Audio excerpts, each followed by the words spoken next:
মুজাদ্দিদের মৃত্যু দিবস পালন নয়, এই জিনিসটা বুঝতে হবে। যাই হোক, আমি সংক্ষেপে যেটা বলতে চাইছি, একবারে নতুন, কোনোদিন শোনেননি, শুনুন। আপনাদের এখানে তো মুজাদ্দিদের অভাব নেই, মানে এখন আবার নাম করা আমাদেরই ফুরফুরা দরবার, আমি নামটা বলছি না। তিনি মুজাদ্দিদ, তার বাপ মুজাদ্দিদ, তার দাদু মুজাদ্দিদ, তার এখন ছোট ছেলে সেও ফচকে ফাচকা সব মুজাদ্দিদের ফ্যাক্টরি। আমি নাম বলবো না, মুজাদ্দিদের ফ্যাক্টরি বোঝেন, মুজাদ্দিদের ফ্যাক্টরি। আমাদের এই সিলসিলার দুঃখ লাগে, অথচ বড় বড় আলেম আছে ওই দরবারে, নেই তা নয়, আমি নাম বলছি না, বড় বড় আলেম আছে। তারা কি নিশ্চুপ, পয়সায় বিকিয়ে গেল, কি স্বার্থে দেবে গেল, কেন বুঝাতে পারে না যে না এই ধরনের কথা বলা ঠিক না। যেটা যেটা আমি আল্লামা নয়, আল্লামা বলা যাবে না। আমি যদি সেখানে চুপ করে থাকি আমি গুনাহগার হব, আর যে বলবে সে গুনাহগার হবে। আমি পীর নয়, আমি যদি পীর বলি আমি গুনাহগার, কেউ যদি পীর বলে চুপ করে থাকি আমি গুনাহগার হব, সেও হবে। আমি একই তোমার নামে মুজাদ্দিদ, মুজাদ্দিদ সব মুজাদ্দিদ মুজাদ্দিদ মুজাদ্দিদ নিয়ে আলোচনা করছি না, সে তো এখানে আলেমের, আমি এইটা নিয়ে আমি পড়েছি নিজে। তবে জামে মানে যেটাকে আমাকে ভালো লেগেছে, আমি ইমাম ইবনে আসিরের একটা বই পড়েছি, জামিউল উসুল। জামিউল উসুল বলে একটা এতে মুজাদ্দিদ সম্পর্কে বিস্তারিত লিখেছেন। তারপরে তো আরো বজলুল মজুদ আছে, মেরকাত আছে, এ আছে, ও আছে, অনেক মুজাদ্দিদ, অনেক কথা। তবে জামে মানে যেটা লিখেছেন শাহ ওলিউল্লাহ মুহাদ্দিস দেহলভী, এখন এবং আমার দাদা হুজুর কেবলার বিষয়টা যেটা কেটে বসিয়ে দিয়েছেন শাহ ওলিউল্লাহ। আপনি যদি দাদা হুজুর কেবলার জীবনটা দেখেন আর শাহ ওলিউল্লাহ মুহাদ্দিস দেহলভী রাহমাতুল্লাহ আলাইহি আত-তাফহিমাতুল ইলাহিয়া যদি খুলে রাখেন, দেখবেন কি করে তিনি জেনেছিলেন নাকি কাশ্মীর দ্বারা না কি, মনে হচ্ছে ওইটাকে কেটে ভেতরে বসিয়ে দেওয়া। ওতে মুজাদ্দিদ কাকে বলে ভালো করে দেখে নেবেন, আমি ওর ব্যাখ্যার দিকে যাচ্ছি না। বললাম তো মুজাদ্দিদরা ওই আপনাদের মধ্যে ফ্যাক্টরি, এখানে যেমন মুজাদ্দিদ বেরোচ্ছে সে মুজাদ্দিদ নয়, কথা বুঝতে পারছেন না। মুজাদ্দিদ হতে গেলে তার অনেক আছে, সব মুজাদ্দিদ সমান হবে না, অনেক আলোচনা। আল্লাহ পাক সকলের দ্বারা সব কাজ, আল্লাহ পাক সামগ্রিক বিশাল একজনের দ্বারা কাজ করবেন, বিশেষ আবার কারো যারা অল্প কাজ করাবেন, বিশেষ কোনো শোভা শাখার তাসদিদ করাবেন, আবার আল্লাহ পাক কারো দ্বারা বিভিন্ন শাখার তাসদিদ করাবেন, কার দ্বারা বড় কাজ নেবেন। মুজাদ্দিদের মধ্যে আবার কাজে তারতম্যতা আছে, অনেক রকম আছে, আলোচনা আছে, ছেড়ে দেন, ও আলোচনা আমি যাচ্ছি না। তোমার দাদা হুজুর কেবলা কি সেটা একবার আজকে মাগুরার মানুষ একটু খালি জেনে রাখুন, খুব খেয়াল করুন, শুনে রাখুন। আমার ভুল হতে পারে, আমি বলে দিচ্ছি গবেষণার উপরে গবেষণা হয়, এটা আমি দাবি করছি না, আমি যেটা বলছি সেটাই সঠিক। তবে হ্যাঁ, আমি যা বলছি ডকুমেন্টারি বলছি, আমি প্রমাণ দিয়ে আমি বলবো, প্রমাণ ছাড়া কথা নেই, আর গল্প নয়। দাদা হুজুর আর ওই কারামত আর কি বলবো, আমরা দিনই শিখলাম না, খালি ওয়াজের মহফিল আর আমাদের নজরানাই হচ্ছে, মুরগি দিয়ে গোস্ত দিয়ে ভাত খাওয়া হচ্ছে আর হই হই করাই হচ্ছে, কিছুই হচ্ছে না। কি সেলসেলা জানবে, দিনই জানলাম না সেলসেলা। আজকাল বলে দিনের কাজ করো ভাই, দিনের জন্য সেবা করো, দিনের জন্য টাইম, আরে ছায়ের মতো দিনটা কি? ইন্নাদ-দীনা ইনদাল্লাহিল ইসলাম, দিন বলতে কি, তার সংজ্ঞাটা কি, তার ব্যাখ্যাটা কি, তাই জানি না। আর ফুরফুরা সিলসিলা তো সেরে দেন, ও তো অনেক দূরের ব্যাপার। ফুরফুরা সিলসিলা না জানলে অসুবিধা নেই, কিন্তু দিনটা জানা আমার জন্য জরুরি, কিন্তু সে আলোচনা তো হয় না আমাদের, যাও ছেড়ে দেন। আমি বলতে চাই, শোনা, আপনার দাদা হুজুর কিবলা ইউনিক, ওয়াহিদান ফারিদা, অনন্য ব্যক্তিত্ব। এই পূর্ব ভারত, শোনেন, আমি আবেগী কথা বলি না, গোটা ভারতবর্ষের কথা বলিনি, গোটা পৃথিবীর কথা আমি বলছি না, আমি বলছি পূর্ব ভারতের কথা। ভালো করে শুনুন আমার কথাটা।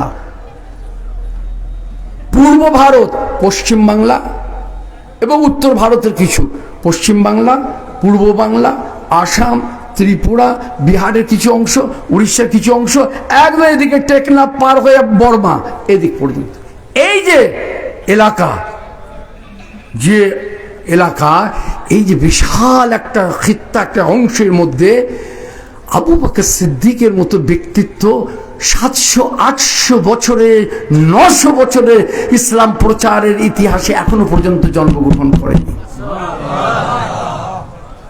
এ কথা কোনোদিন শোনেন না। আপনি বলবেন এত বড় কথা বলেন, শাহজালাল অমুক, তো হ্যাঁ আমি বলছি তো, আমি আমার তাহকিক আছে, আমার প্রমাণ আছে বলেই বলছি। সংক্ষেপে একটু টাচ দিই, সংক্ষেপেটা শুনে রাখুন। আমাদের এ দেশে ইসলাম যারা প্রচার করেছিলেন, যারা এসেছিলেন, রাজা বাদশাদের দ্বারা কিন্তু ইসলাম প্রচার হয়নি, হয়েছিল কাদের দ্বারা? সুফি সাধু, সুফি সাধক। এটা আমি বলছি না, সমস্ত রিসার্চ স্কলাররা এটা লিখেছেন, ঐতিহাসিকরাও এটা লিখেছেন। আপনাদের দেশের যারা বড় বড় ঐতিহাসিক রিসার্চ তারাও লিখেছে, আমাদের দেশেও লিখেছে। সুফি সাধু সর্বপ্রথম কিন্তু এই বাংলাতে ইসলামের বাণী সমুদ্র পথে প্রথম আসে, তোমাদের চট্টগ্রাম হয়ে। কেন আরবরা সবসময় ব্যবসা বাণিজ্য করতো, এই ব্যবসা বাণিজ্যের সুবাদে তারাই বঙ্গোপসাগর হয়ে তারা কোথায় যেত? আসামে, ওখান থেকে চন্দন কাঠ, হাতির দাঁত, সেই এইসব জিনিস তারা আরবে নিয়ে যেত। নবী পাকের বেসাতের আগে, এই দুনিয়াতে আসার আগে থেকেই ছিল। তারপরে আমার রসুল যখন এসে গেলেন ওখানে, তখনই সমুদ্র পথে আমাদের এই দেশে ইসলামের আলো খবর চলে এসেছে। তখন এখানে পাল বংশ ছিল, পাল বংশ রাজারা রাজত্ব করতো, যাই হোক ছিল। কিন্তু সামগ্রিকভাবে ইসলামের যে প্রচার, এটা ব্যাপকতা লাভ করেছিল ওদের দ্বারা না, বণিকদের দ্বারা নয় অবশ্য। সেটা হচ্ছে সুফি সাধু। কোন সুফি সাধু? চিশতিয়া, সারওয়ারদিয়া, কাদেরিয়া অনেক পরে এসেছে, সারওয়ারদিয়া, চিশতিয়া, আপনার আরো বিভিন্ন তরিকা, মানে মনে পড়ছে না, সর্বশেষ এসেছে নকশবন্দিয়া। এইসব সুফি সাধকদের দ্বারা এ বাংলা ও বাংলা, আসাম, ত্রিপুরা ইসলামের প্রচার হয়েছে। শাহজালাল কি ছিলেন? উনি সারওয়ারদিয়া তরিকার পীর, আপনার পীর ছিলেন শাহজালাল রহমতুল্লাহ আলাইহি। কত বুঝতে পারছেন না? তবে একটা কথা মনে রাখবেন, এই যত ইসলাম প্রচারে সুফি সাধকদের আপনার নাম জানছেন, সব বাড়ির কথা কিন্তু ইতিহাসে নাই। কোন নির্ভরযোগ্য ইতিহাস আপনি পাবেন না। শাহজালালের যেমন নামটা পাবেন, ভারতবর্ষের যে কোনো ইতিহাসে পাবেন, পৃথিবীর যে কোনো ইতিহাসে পাবেন, কিন্তু আর একজন আপনার বাংলাদেশে কোনো আলদার উলির নামটা কিন্তু সেই ইতিহাসে আপনি পাবেন না। কথা বলছেন না, পাবেন না। কেন পাবেন না তার ব্যাখ্যা আলাদা, সেদিকে আমি যাচ্ছি না। আমি বলতে চাচ্ছি এই সুফি সাধুদের দ্বারা ইসলাম প্রচার হয়েছিল। দাদা হুজুর কেবলার ব্যক্তিত্বটাকে, তার শখসিয়ত, তিনি যে একটা অনন্য 700-800 বছরের ইসলাম প্রচারের ইতিহাসে আজও পর্যন্ত আবু বকরের মতো মানুষের জন্ম হয়নি, এত বড় আমি দাবি করছি। এই দাবির পেছনে আমার যুক্তি হচ্ছে এই যে তারা যে ইসলাম যারা প্রচার করেছিলেন এদেশে, এই সুফি সাধক, আল্লাহর ওলিরা, তরিকার পীরেরা যে প্রচার করেছিলেন। কিন্তু প্রচার করলে কি হবে? তারা যখন এদেশে আসেন, এ দেশে তখন একটা পালাবদল হচ্ছে। পালাবদল হচ্ছে মানে হিন্দুদের সেন রাজার রাজত্ব কায়েম হচ্ছে, আর বৌদ্ধদের যে ধর্ম বিলুপ্তর দিকে যাচ্ছে আস্তে আস্তে দুর্বল হয়ে।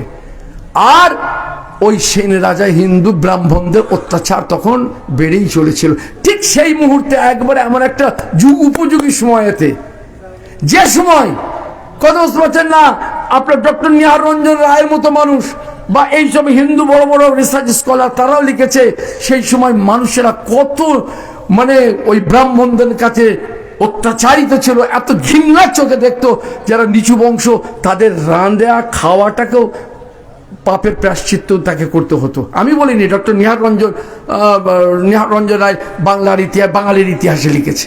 আরও এর মধ্যে ছিল, ওসব অত দলিলও দিতে যাচ্ছি না, সময় অল্প সময়ের মধ্যে। বলতে চাচ্ছি এইরূপ একটা মুহূর্তে এই সুফি সাধুকরা ইসলাম সাম্যের বাণী নিয়ে এসেছিলেন। তারা সাম্যের বাণী এত যখন ছোট মানুষই মনে করতো না, কুকুর মনে করতো। এইরূপ মুহূর্তে সুফি সাধকরা অন্তর ইসলামের মশাল হাতে তারা এলেন, ইসলাম ধর্ম প্রচার করলেন। এইবার ঐতিহাসিক আমি সংক্ষেপে বলছি, এই যে মানুষেরা ইসলাম ধর্ম সেই সময় গ্রহণ করেছিল, এই পশ্চিম বাংলা, পূর্ব বাংলা, আসাম, সেটা কত খ্রিস্টাব্দ, এর মধ্যে মতভেদ আছে। যেটা মানে খুব মানে নির্ভরযোগ্য দুটো বলছি, ত্রয়োদশ শতাব্দী অর্থাৎ 1300 খ্রিস্টাব্দ আর 1400 খ্রিস্টাব্দের শেষের দিকে সব থেকে বেশি সুফি সাধকরা এসেছিল। কেউ 1100 খ্রিস্টাব্দের কথাও লিখেছে, কেউ 1200 খ্রিস্টাব্দের কথাও লিখেছে, কিন্তু এটা হচ্ছে সব থেকে নির্ভরযোগ্য, এতে কোনো গবেষকদের মতভেদ নাই। এই সুফি সাধকেরা ইসলাম ধর্ম, এই ইসলাম ধর্ম প্রচার করতে এসে মানুষরা যে ইসলাম ধর্ম গ্রহণ করেছিল তার কতগুলো কারণ ছিল। রাজনৈতিক কারণ, অর্থনৈতিক কারণ, আচ্ছা, তারপরে সামাজিক কারণ, আর হচ্ছে আপনার অনেক যারা সুফি সাধক তারা মানে মানে অন্য ধর্মের মানুষেরা ওই আল্লাহর অলিদের অলৌকিক ঘটনা কারামতে আকৃষ্ট হয়ে তারা ইসলাম ধর্ম গ্রহণ করেছে। সুবহান আল্লাহ খালি বললে হবে না, বুঝে সুঝে সুবহান আল্লাহ বলতে হবে। দাঁড় কমপ্লিট হলো না, আপনি আগে থেকে সুবহান আল্লাহ বলে দিলেন। দাঁড়ান, জিনিসটা কি হয়, যে কোথায় দাঁড়াচ্ছে। তাহলে মানুষ যে তখন ইসলাম ধর্ম গ্রহণ করলো, সামাজিক কারণ, রাজনৈতিক কারণ, আর আপনার সুফি সাধকদের কারামত, এই বিভিন্ন কারণেতে তারা ইসলাম ধর্ম করেছিল, গ্রহণ করেছিল। অত্যাচারিত, নিপীড়িত, কেউ স্থান দিচ্ছে না, সুফিরা বুকে টেনে নিয়েছিল। কত বুঝতে, এইভাবে দলে দলে। কেউ অর্থনৈতিক কারণে, অনেকে কারামতের হয়ে সর্বনাশটা কি হয়েছে খালি দেখুন, ভালো হয়েছে, খারাপ, ইতিবাচক দিকও আছে আর নেতিবাচক দিকও আছে, নেগেটিভ পজিটিভ দুটো দিক আছে। তার মানে ইসলাম ধর্মের প্রচার যেমন হয়েছে, মুসলমান হয়েছে, এটা একটা ভালো জিনিস, কিন্তু আর একটা নেগেটিভ দিক আছে। এই যে ইসলাম, তার নেগেটিভ দিকটা কিভাবে সৃষ্টি হলো? হ্যাঁ, আল্লাহকে জেনেছে, নামাজটা শিখেছে, রোজাটা শিখেছে, নবীকে শেষ নবী বলে জেনেছে, এই এতটুকু জ্ঞান সব সেই সময় হয়েছিল, এই 700-800 বছর ধরে এগুলো হয়েছিল। আর খুব কম সংখ্যক যারা আছে, যারা প্রকৃত ইসলামের হাক্কানিয়ত, ইসলামের দর্শন, ইসলাম সম্পর্কে তারা জ্ঞান অর্জন করতে পেরেছিল, কিন্তু বেশিরভাগ যারা ছিল তারা কিন্তু অজ্ঞই থেকে গেছে। তার কারণটা কি? এই যে এই ধর্ম প্রচারের খারাপ দিকটা কি? খারাপ দিকটা হচ্ছে এই, শুনে রাখুন, সেটা হচ্ছে এই, সুফি সাধকরা যে এসে ইসলাম ধর্ম প্রচার করলেন, কিন্তু এই প্রচার করার কারণটা আপনাকে বললাম, এইগুলো কারণ। আর একটা যে কারণে মানে বৌদ্ধ ধর্ম থেকে ইসলামে এলো বটে, বা অন্য জৈন ধর্ম থেকে ইসলামে এলো বটে, আসার পরেও কলমা পড়লো, সবই করলো, কিন্তু পুরোপুরিভাবে তাদের আগেকার কৃষ্টি কালচারকে ছাড়তে পারেনি। আর অত তাড়াতাড়ি ছাড়া সম্ভবও ছিল না। তাদের পূর্বের ধর্মের অনেক কৃষ্টি কালচারকে তারা ভেতরে পোষণ করতো, তারা ধরে রেখেছে, পারেনি, ছাড়তে পারেনি এত তাড়াতাড়ি। তার মানে পূর্বের ধর্মে অনেক কুসংস্কার, অনেক জিনিস কি হয়েছে তাদের মধ্যে রয়ে গিয়েছিল। আমি বলিনি, আমার একটাও আমার কথা না, সব গবেষকদের। তারপরে আর একটা কি সমস্যা হয়েছিল, যে ভাষাগত ব্যবধান। ভাষাগত ব্যবধান বলতে শাহজালাল থেকে নিয়ে আরো আগে বা তারপরে যত সুফি সাধক এসেছিলেন, কিন্তু কারো ভাষা যে যার হয় ফার্সি ভাষা, নাহলে আরবি ভাষা, না তুর্কি ভাষা, নাহলে আরো কিছু ভাষা। কিন্তু এদেশের মানুষের ভাষা তো আলাদা ছিল। রিসার্চ স্কলাররা লিখছেন, ওই সুফি সাধকরা ইসলাম প্রচার করতে এসে এখানে ভাষাগত ব্যবধান, তারা স্থানীয় ভাষা জানতেন না, আর স্থানীয় লোকেরা ওই সব ভাষায় তাদের জ্ঞান ছিল না। যে কারণে একটা ব্যবধান তৈরি হয়ে গেছিল, পুরোপুরিভাবে ইসলামিক নলেজটা তারা গ্রহণ করতে পারেনি। কত বুঝতে না? মুসলমান হয়েছে, তার মধ্যে এই আস্তে আস্তে কুসংস্কার দানা বাঁধছে। দুটো কারণ। 3 নম্বর কারণ হলো কি? 3 নম্বর কারণ হলো সুফি সাধকরা যে ইসলাম প্রচার করেছিলেন 1500 খ্রিস্টাব্দ, এটা হচ্ছে 2100, তো 1500 খ্রিস্টাব্দতে এই যে সুফি সাধক যারা এসেছিল, এদের মধ্যেও অন ইসলামিক ধারা। তার মানে কি, জৈন বৌদ্ধ ওদের যে দর্শন আর আমাদের সুফি দর্শনের সঙ্গে কিছু মিল আছে। আমরা যেমন মুরাকাবা আছে, আমাদের যেমন জেকের আছে, ওদের তপ জপ আছে, এসব নাউজুবিল্লাহ, এসব অনেক বাহ্যিক মিল আছে। তো মূর্খ সমাজ। তো এর ফলে কি হয়েছে বলছে, 1500 খ্রিস্টাব্দে ইসলামিক সুফিবাদের ধারা থেকে একটা সুফিদের গ্রুপ তারা ওই লাইনে চলে গেছিল। তাদের আর পুরো ইসলামিক সুফিবাদ থাকতে পারেনি, তার ভেতরে হিন্দু দর্শন, বৌদ্ধ দর্শন, বিভিন্ন দর্শনে অনুপ্রবেশ ঘটেছিল। এই বেদাতি সুফি আপনাদের বাংলাদেশে যে যত দেখছেন, এর পূর্বের ইতিহাস এগুলো এমনি তৈরি হয়নি। এই 3-4টে কারণে এই গোটা পূর্ব ভারতের বুকে ইসলামের দুটো রূপ তৈরি হয়েছিল। ডক্টর ইনামুল হক হচ্ছে একজন প্রবীণ গবেষক, বাংলার প্রবীণ গবেষক, অনেক মারা গেছেন অনেকদিন আগে। ডক্টর ইনামুল হক লিখেছেন, এই নানা রকম কারণে এই ইসলামের দুটো রূপ দেখা গেছে। কি রূপ? একটা হচ্ছে লৌকিক ইসলাম আর একটা হচ্ছে প্রকৃত ইসলাম। প্রকৃত ইসলাম বলতে শরীয়তসম্মত ইসলাম যেটা, আর লৌকিক ইসলাম কোনটা? লৌকিক ইসলামের রূপ হলো ওই ধর্মান্তরিত যারা হয়েছিল তার সঙ্গে এইসব যে সুফিরা মানে নিজেদের ইসলামিক রুট থেকে সরে গিয়ে বিপদগামী, এই তাদের যে চিন্তাধারা সংমিশ্রণে যে একটা কালচার তৈরি হয়েছিল, একটা সংস্কৃতি তৈরি হয়েছিল, একটা ইসলাম নামের রূপ তৈরি হয়েছিল, ওটাকে বলা হচ্ছে লৌকিক ইসলাম। আর তার মধ্যে শিরক, বেদাত, কুফর, এই ধারাটা একদম ওই 800-900 বছরের ইসলাম প্রচার শাহজালাল বা শাহজালালের আগে থেকে এই ইতিহাস ধারা একটা এইভাবে চলতে থেকেছে। ধীরে ধীরে ধীরে যত শিরক, বেদাত, অনইসলামিক জিনিস, কুসংস্কার মুসলমান সমাজের ভেতরে পুঞ্জীভূত হয়েছিল। এইবার কথা হচ্ছে যে পুঞ্জীভূত হলো, তাহলে এর কি সংস্কার করা হয়নি যুগে যুগে 800 বছরে? একটা প্রশ্ন। 700-800 বছরে কি কোনো এর সংস্কার কেউ করেনি? কোনো কাজ হয়নি? এ বিষয় সম্পর্কে পশ্চিম পাকিস্তানের রিসার্চ স্কলার ডক্টর শেখ একরাম লিখেছেন যে হ্যাঁ, অল্প বিস্তর কিছু সংস্কার হয়েছে এই 800-900 বছরে, উল্লেখযোগ্য তেমন কিছু পাওয়া যাচ্ছে না। হয়েছে, একবারে হয়নি কথা বলা যাবে না, কিন্তু উনি বলছেন আমাদের হাতে তথ্য নাই বলে আমরা বলতে পারছি না। কে বলছে? ডক্টর শেখ একরাম, পশ্চিম পাকিস্তানের করাচির, উনি একজন গবেষক রিসার্চ স্কলার, তার বই লিখেছে। আর আমাদের দেশে গবেষক রিসার্চ স্কলার ডক্টর ইনামুল হক বলছেন না, হয়নি। একমাত্র 19 খ্রিস্টাব্দ এতদিন ইসলাম প্রচার হয়েছে, সংস্কারের কাজ যেটা হয়েছে শিরক, বেদাত, কুফর, অন ইসলামিক সংস্কারের কাজ শুরু হয়েছে 19 খ্রিস্টাব্দে। ভালো করে বোঝেন, খুব ইম্পর্টেন্ট কথা এটা, যদি মনে করেন ইম্পর্টেন্ট। আরে হিরে কি যদি আপনি চেনেন বলবেন হিরে, নাহলে আপনার কাছে কাজ, কথা বুঝতে পারছেন না?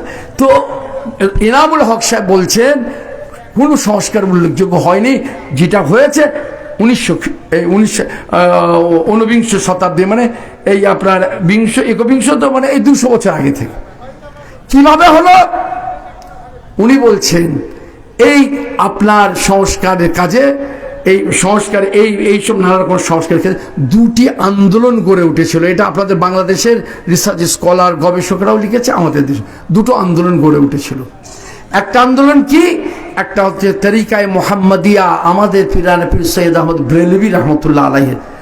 এটাকে অনেকে ওয়াহাবি বলে, কথা বুঝতে পারছেন? সে ওয়াহাবি আন্দোলন নয়, ওটা ও আপনার হিন্দু লেখকরা লিখেছে, ব্রিটিশদের একটা ব্যাপার। এটা হচ্ছে তরিকায়ে মুহাম্মাদিয়া আন্দোলন। তার মূল গোড়া ছিল উত্তর ভারত, সৈয়দ আহমদ ব্রেলভী রহমতুল্লাহ আলাইহি।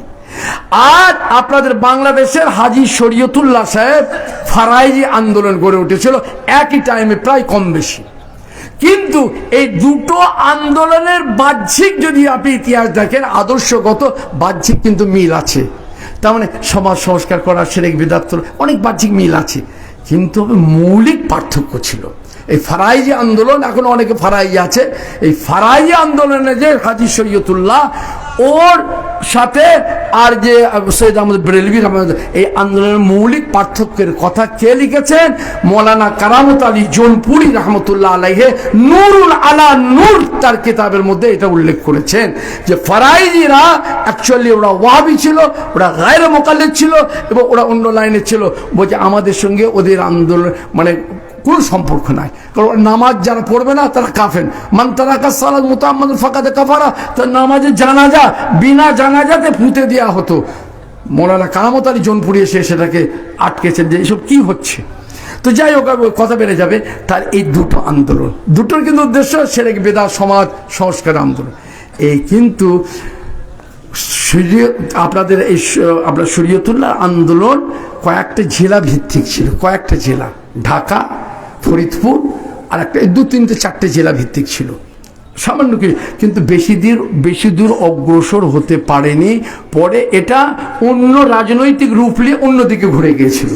যাই হোক, এই আন্দোলন এবার থাকলো কি? তরিকায়ে মুহাম্মাদিয়া, যারা সংস্কারের কাজ করেছে। সৈয়দ আহমদ বেরেলভী রহমতুল্লাহ আলাইহির একটা গ্রুপ বালাকোটের যুদ্ধের জন্য যেমন এইখান থেকে সাহায্য পেয়েছিলেন, একটা দিক ছিল। আর সংস্কারের কাজের দায়িত্ব দিয়েছিলেন কাকে? মূলত কারামত আলী জৌনপুরি রহমতুল্লাহ আলাইহি, মূলত। কিন্তু তার 3জন খলিফা ইমামউদ্দিন সুধারামি, নূর মোহাম্মদ নিজামপুরি আর কারামত আলী জৌনপুরি। এই সংস্কারের আন্দোলন, যেটা সংস্কার জেহাদ না, সংস্কারের যে আন্দোলন করেছিলেন মূলত এই তিনজন। শোনেন, এতদিনের যে কুসংস্কার, আপনি যদি কারামত আলী জৌনপুরীর বই পড়েন দেখলে তখন মুসলমান মানে ওই নামে মুসলমান, তাহলে বুঝবেন যে হ্যাঁ বাহাদুর ভাই যেটা বলছে ঠিক, সবই হিন্দু, সবই হিন্দু, মুসলমান নাম মুসলমান। কারামত আলী জৌনপুরী রহমতুল্লাহ আলাইহির দ্বারা ব্যাপক সংস্কার সাধন হয় পূর্ব ভারতে। কথা বুঝতে পেরেছেন না? এই কারামত আলী জৌনপুরীর দ্বারা সংস্কার এই 700-800 বছর ধরে ধীরে ধীরে ধীরে ধীরে শিরক বেদাত কুফুর যে পুঞ্জীভূত হয়েছিল, জমা হয়েছিল অন ইসলামিক, এই যে জিনিসটা দীর্ঘ বছর ধরে এটা প্রথম সূচনা করেছিলেন আল্লামা কারামত আলী জৌনপুরী রহমতুল্লাহ। কিন্তু এরপরেও কিন্তু আছে, তিনি যে শুরু করেছিলেন প্রায় 45 থেকে 50 বছর ধরে নৌকা যোগে তিনি আসাম থেকে আমরা চট্টগ্রাম এইভাবে করে খেদমত করেছিলেন। কিন্তু হলে কি হবে, ওখানেও সমস্যা হয়ে গেছে। কি সমস্যা হয়েছিল? সমস্যা হয়েছিল ওনার ভাষা ছিল, এটা আমার কথা নয়, ওনার ভাষা ছিল উর্দু। উনি ছিলেন জৌনপুরের মানুষ। উনি এখানে যখন আসতেন, গ্রাম অঞ্চলে যেতেন, তখন ওনার সাথে ইন্টারপ্রেটার থাকতো, ওনার উর্দুটাকে বাংলা করে মানুষকে বুঝিয়ে দিত।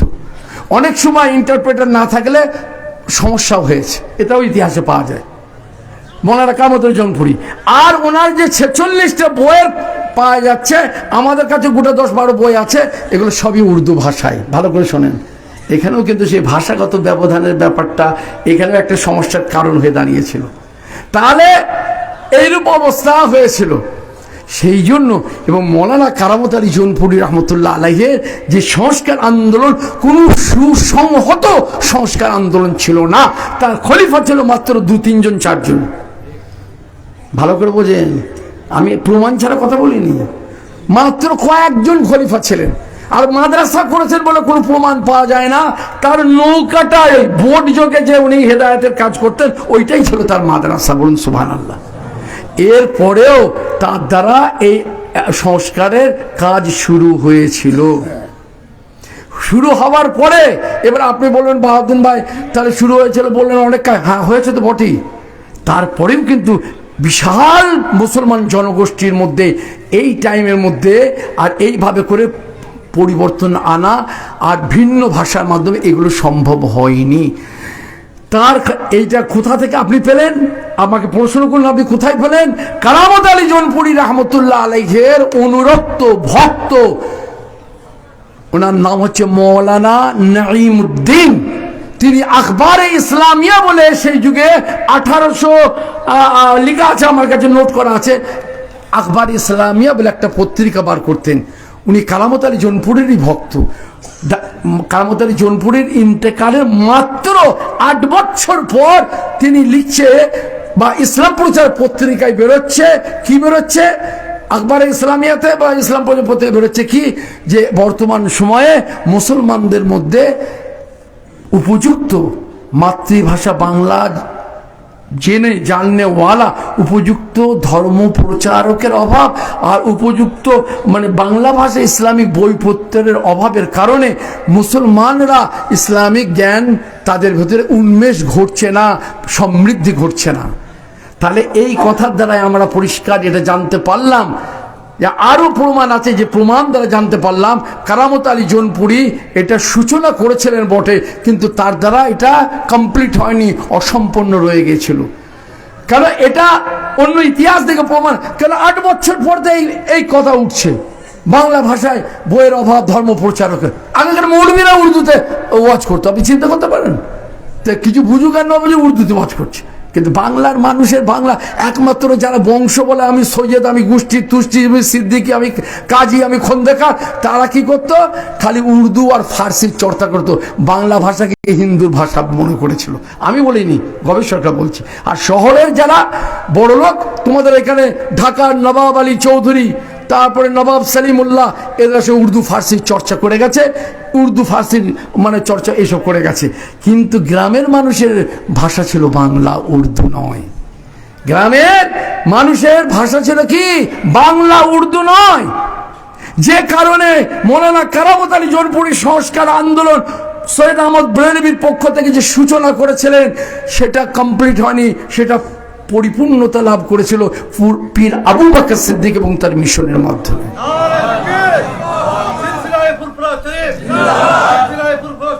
এখন অনেক দল জামাত, আমি মানে সেইভাবে আলোচনা করছি না, আজকে দেওবন্দ, আজকে বেরেলি, আর ওই যে যারা যারা তোমাদের বেদাতিদের কথা ছেড়ে দাও, ওদের কথা ধর্তব্যের মধ্যেই নেই। এই যে দেওবন্দ বেরেলি কথা বলি বা জামাত ইসলামী, দেখাতে পারবেন না, সব আমাদের দেখা হয়ে গেছে। কত হচ্ছে না, আমাদের দেখা হয়ে গেছে সেদিন, এসব তো সেদিনের অস্তিত্ব। দেওবন্দ প্রতিষ্ঠিত হওয়ার পর তারপরে এখানে যারা যারা এসেছে সব আমার কাছে লিস্ট আছে, কত সালে কারা পাশ করে এসেছে কি এসে না। কিন্তু মূলত এই কথাটা স্বীকার করে গেছেন কে জানেন? এ কথাটা স্বীকার করে গেছেন আশরাফ আলী থানভী রহমতুল্লাহ খলিফা, আপনার এই পশ্চিমবাংলার ওনার নামটা কি, শামসুল হক ফরিদপুরি রহমতুল্লাহ আলাইহি। সেই যুগে বড় বড় আলেম ছিলেন, বড় বড় মুহাদ্দিস ছিলেন, তাও বাংলা ভাষায় কোনো কাজ করেননি। তাদেরও বইপত্র যা ছিল উর্দু, সর্বনাশটা এখানে হয়ে গেছে। কলকাতা মাদ্রাসা আলিয়ার মৌলানা এবং মির্জা হুজুর পীর কেবলা, বড় হুজুর পীর, এদের উস্তাদ মৌলানা, আপনার ওনার নাম হচ্ছে আপনার বাংলাদেশে বাড়ি মৌলানা, নামগুলো উনি লিখছেন ইয়েতে আপনার ইয়ের ইতিহাসে, মাদ্রাসা আলিয়ার ইতিহাসে লিখছেন যে আফসোসের বিষয়, মাদ্রাসা আলিয়া 200 বছর ধরে অনেক যোগ্য যোগ্য সন্তানের জন্ম দিয়েছে, অনেক বড় বড় শ্রেষ্ঠ আলেম হয়েছে। যখন দেওবন্দের অস্তিত্ব ছিল না বেরেলি, তখন বড় বড় আলেম হয়েছে। কিন্তু হলে কি হবে, তারা বাংলা ভাষাকে গুরুত্ব দেয়নি, চর্চাও করেনি, কিছু লিখেও রেখে যায়নি, যে কারণে তারাও ডুবেছে, সমাজকেও ডুবিয়েছে। এটা আমার কথা নয়, ও মৌলানা মুমতাজউদ্দিন, মৌলানা মুমতাজউদ্দিন আহমেদ বাংলাদেশে বাড়ি, মাদ্রাসা আলিয়ার উস্তাদ ছিলেন, ক্যালকাটা মাদ্রাসা আলিয়ার, এবং উনি ইতিহাসও লিখেছেন, ওই ইতিহাসে উনি লিখেছেন এই কথা। আচ্ছা, এবার আমি কথা বানাতে চাচ্ছি না, দাদা হুজুর কেবলা কেন ইউনিক বলি, এইবার কারামত আলী জোনপুরি রহমতুল্লাহ আলাইহি কতবার এটা হলো।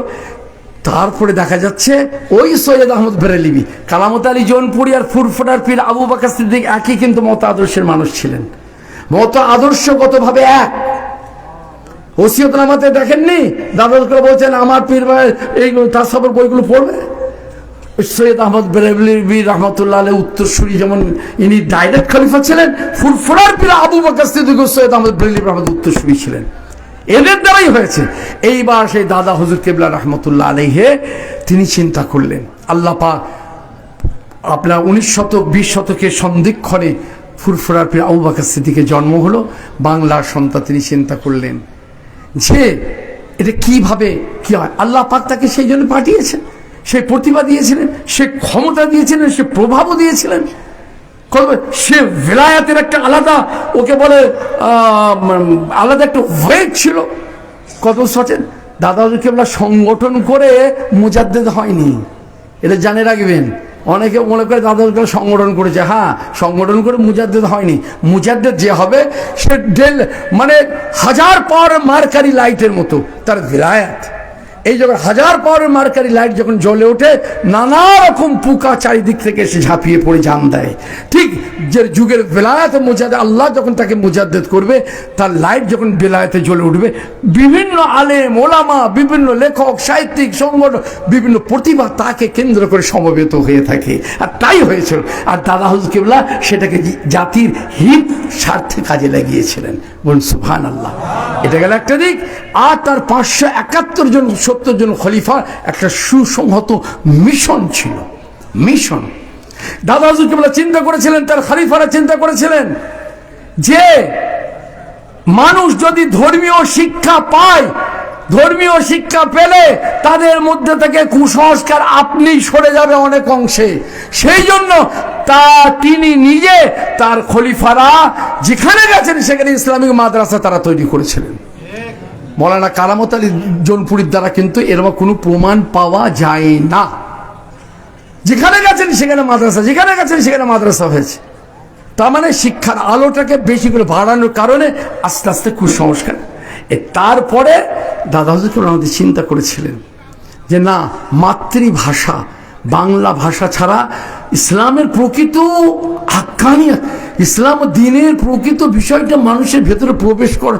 এবং মৌলানা কারামত আলী জৌনপুরীর আন্দোলন থেকে তিনি শিক্ষা লাভ করেছিলেন, যে কারণে তার মিশনের মাধ্যমকে করেছিলেন বাংলা ভাষা। উর্দু বই আছে, উর্দু অনেক খলিফারা বই লিখেছেন, কিন্তু হলে কি হবে, 2500 বই লেখা হয়েছিল খালি বাংলায়, ছোট বড় চটি মোটা মিলে 2500 বাংলায়। এই বাংলা ভাষার গুরুত্বটা ফুরফুরার মুজাদ্দিদ তার প্রচারের ক্ষেত্রে এই জায়গাটাকে উনি ধরেছিলেন। আর যারা মুজাদ্দিদ হয়, এইগুলোই তো ব্যাপার, এগুলি তো বুঝতে হবে। সর্বপ্রথম কোরআনের তফসির কে করেছিল? এই তফসির বলছে তরজমা আরবি ছাড়া ফার্সি ভাষায় শাহ ওলিউল্লাহ মুহাদ্দিস দেহলভী রাহমাতুল্লাহ। তার জন্য শাহ ওলিউল্লাহকে অনেক সমালোচনা করতে হয়েছে, সমালোচনা পড়তে হয়েছে। কত আগের লোকের একটা মূর্খ ধারণা, আরবি আছে, আরবি ছাড়া কিছু তো করা যাবে না। সর্বপ্রথম উর্দুতে কোরআনের তরজমা করেছেন আব্দুল কাদের দেহলভী রাহমাতুল্লাহ আলাইহি, শাহ ওলিউল্লাহ মুহাদ্দিসেরই ছেলে। কথা বলছে এইগুলো তো মুজাদ্দিদের ব্যাপার, যে বাস্তবের উপরে দাঁড়িয়ে তাদের চিন্তা ভাবনা, তাদের অ্যাক্টিভিটিস হবে, তাদের মিশনের লক্ষ্য উদ্দেশ্যে সেইভাবে চলবে। কথা বুঝতে পারছেন না? তা আমি বলতে চাচ্ছি, সংক্ষেপে কথা বাড়ালাম না, খুব সংক্ষেপই করে দিলাম। যে কথা হচ্ছে, ওই যে কারামত আলী জৌনপুরী যে সংস্কার আন্দোলন শুরু করেছিলেন, এই সংস্কার আন্দোলনটা কমপ্লিট হয়েছিল ফুরফুরার পীর আবু বকর সিদ্দিকী এবং তার খলিফা, তাদের মাধ্যমে বা তার মিশনের মাধ্যমে। আজ যতটুকু ইসলামে পরবর্তীকালে হয়তো আবার কম বেশি হতে পারে, কিন্তু মূলত ঐতিহাসিক যেটা মানে ডকুমেন্টারি যেটা ব্যাপার পাওয়া যাচ্ছে, দেখা যাচ্ছে এইরূপ বহুমুখী প্রতিভা। দাদা হুজুর কেবলার ছিল কি বহুমুখী প্রতিভা, বিভিন্ন ধরনের প্রতিভা, বহুমুখী চিন্তা, তার অ্যাক্টিভিটিস। খালি মাদ্রাসা করে মক্তব মৌলভী সাহেব তৈরি করেও যায়নি, অনেক রকম। সেসব কথা তো আলোচনা হয় না, খালি কারামতের কথা বলা হচ্ছে দাদা হুজুর কেবলা। তবে মনে রাখবেন যে দাদা হুজুর কেবলা রহমতুল্লাহ আলাইহি অনন্য ছিলেন। এই পূর্ব ভারতের সুফি সাধকদের ইসলাম প্রচারের ইতিহাসে আজও পর্যন্ত আবু বকর সিদ্দিকের মতো দ্বিতীয় মানুষের পয়দা হয়নি, হয়তো আগামী দিন হতে পারে। আমরা সেই সিলসিলা, সে তরিকে কি মুজাদ্দিদ আপনি বলবেন, আমি তো ব্যাখ্যা করলাম না, তাড়াতাড়ি করতে গিয়ে আপনাদের কষ্ট হবে বলে। কথা বুঝতে পারছেন না? আল্লাহ যদি করে বই বেরোচ্ছে, ওই বইয়ের মধ্যে পুরোটাই অ্যাড করে দেবো একদম রেফারেন্স সমেত, তখন আপনারা পড়ে নেবেন যে ও সত্যি দাদা কি এরকম মানুষ হয়নি, আগামী দিনে হতে পারে। আপনার শাহজালাল ইসলাম প্রচার করে গেছেন, মানে প্রতিকূল অবস্থায় করে গেছেন, অমোঘ ইসলাম প্রচার করে গেছেন, কিন্তু তাদের পরে কি হয়েছে, ইসলামের ওই অবস্থাটা থাকেনি। আস্তে আস্তে আস্তে আস্তে শিরক বিদআত কুফর গ্রাস করে ফেলেছিল। তার কারণগুলো ওই ইসলাম ধর্মের জ্ঞান তাদের ভেতরে সাফিসিয়েন্ট হয়নি, যথেষ্ট হয়নি, ভাষাগত ব্যবধানের কারণে, যার জন্য অজ্ঞই থেকে গেছে ইসলামে। সেই জন্য অনেক কুসংস্কার তাদের ভেতরে লালিত হয়েছিল, এইভাবে আস্তে আস্তে আস্তে এইভাবে জমা হয়েছিল। কথা বুঝতে পারছেন না? সেই জন্য আমি এখানে সংক্ষেপে এতটুকুই কথা, মানে যেহেতু তার হক হিসাবে। আর আজকে আমার এখানে আসার, বললে বিশ্বাস করবেন না, কোনো বছর হয় না, এবছর মনটা যে কেন ছটফট করছিল আমি জানি না।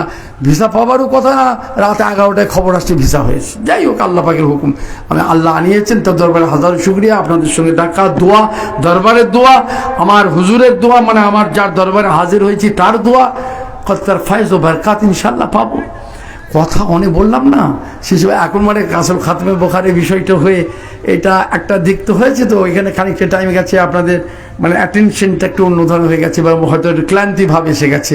আর অন্য কথা আলোচনা করতে গেলে হয়তো আপনাদের ভালো লাগবে না। তবে এতটুকু কথা জেনে রাখবেন যে বাহাউদ্দিন ভাই বলে গেছে, বলছে প্রমাণ করে দেবো যে 700-800 বছরে যে ইসলাম প্রচারের ইতিহাস পূর্ব ভারতে, আবু বকর সিদ্দিকের মতো দ্বিতীয় মানুষ আর তার খলিফা, তার মিশন, এর ভূমিকা আর ইতিহাসে পাওয়া যায় না, পূর্ব ভারতের ইতিহাসে। সেই সিলসিলার মানুষ আমরা, সেই তরিকার মানুষ আমরা, এটা জেনে রেখে দেবেন। যে কথা বড় ভাই বলছিলেন না, ইহদিনাস সিরাতাল মুস্তাকিম সিরাতাল লাযিনা আন'আমতা আলাইহিম। আমার দাদা হুজুর কেবলা যেমন মুজাদ্দিদও ছিলেন, উচ্চ পর্যায়ের মুজাদ্দিদ, সব মুজাদ্দিদের দরজা সমান নয়। আর আমার দাদা হুজুর সিদ্দিকিয়াতের দরজা, সিদ্দিকিয়াতের দরজার মানুষ ছিলেন। সিদ্দিকিয়াতে দরজার মানুষ ছিলেন আমার দ্বাদশ গেলা। একটা মানুষ মুজাদ্দেদ, মুজাদ্দেদ খালি মানে কি তোমাদের এখানকার মতো মুজাদ্দেদ নয়। শুনে নিলে তো, আল্লাহ পাক ইসলামকে তার ওসিলাতে মাধ্যমে আল্লাহ পাক এখানে পুনরুজ্জীবিত করেছিলেন। আজকে তবলিগ জামাত, দেওবন্দি, বেরেলি, জামাতে ইসলামী করে খাচ্ছে, ঠিক আছে, কিন্তু তুমি অস্বীকার করতে পারবে না, ইতিহাসকে অস্বীকার করতে ক্ষমতা নেই তোমাদের। তো এটা যেমন একটা ব্যাপার আছে, তার সাথে সাথে মানে আপনার কি বলছিলাম,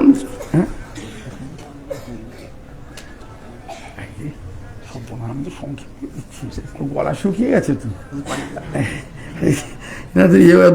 আল্লাহুম্মা সাল্লি আলা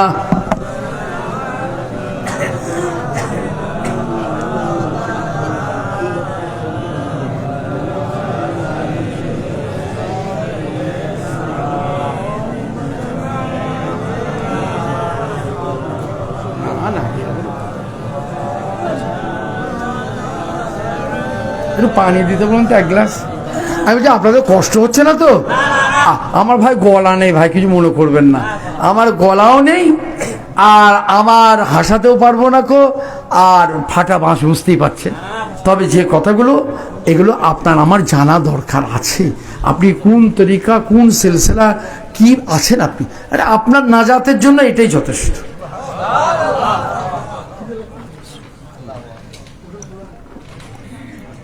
আমার দাদা কেবলা একদিকে মুজাদ্দেদ, আমি বলেছি মুজাদ্দেদ সব মুজাদ্দেদ সমান নয়, সকলের তাজদিদি কাজ, সংস্কারের কাজ সমান হবে না।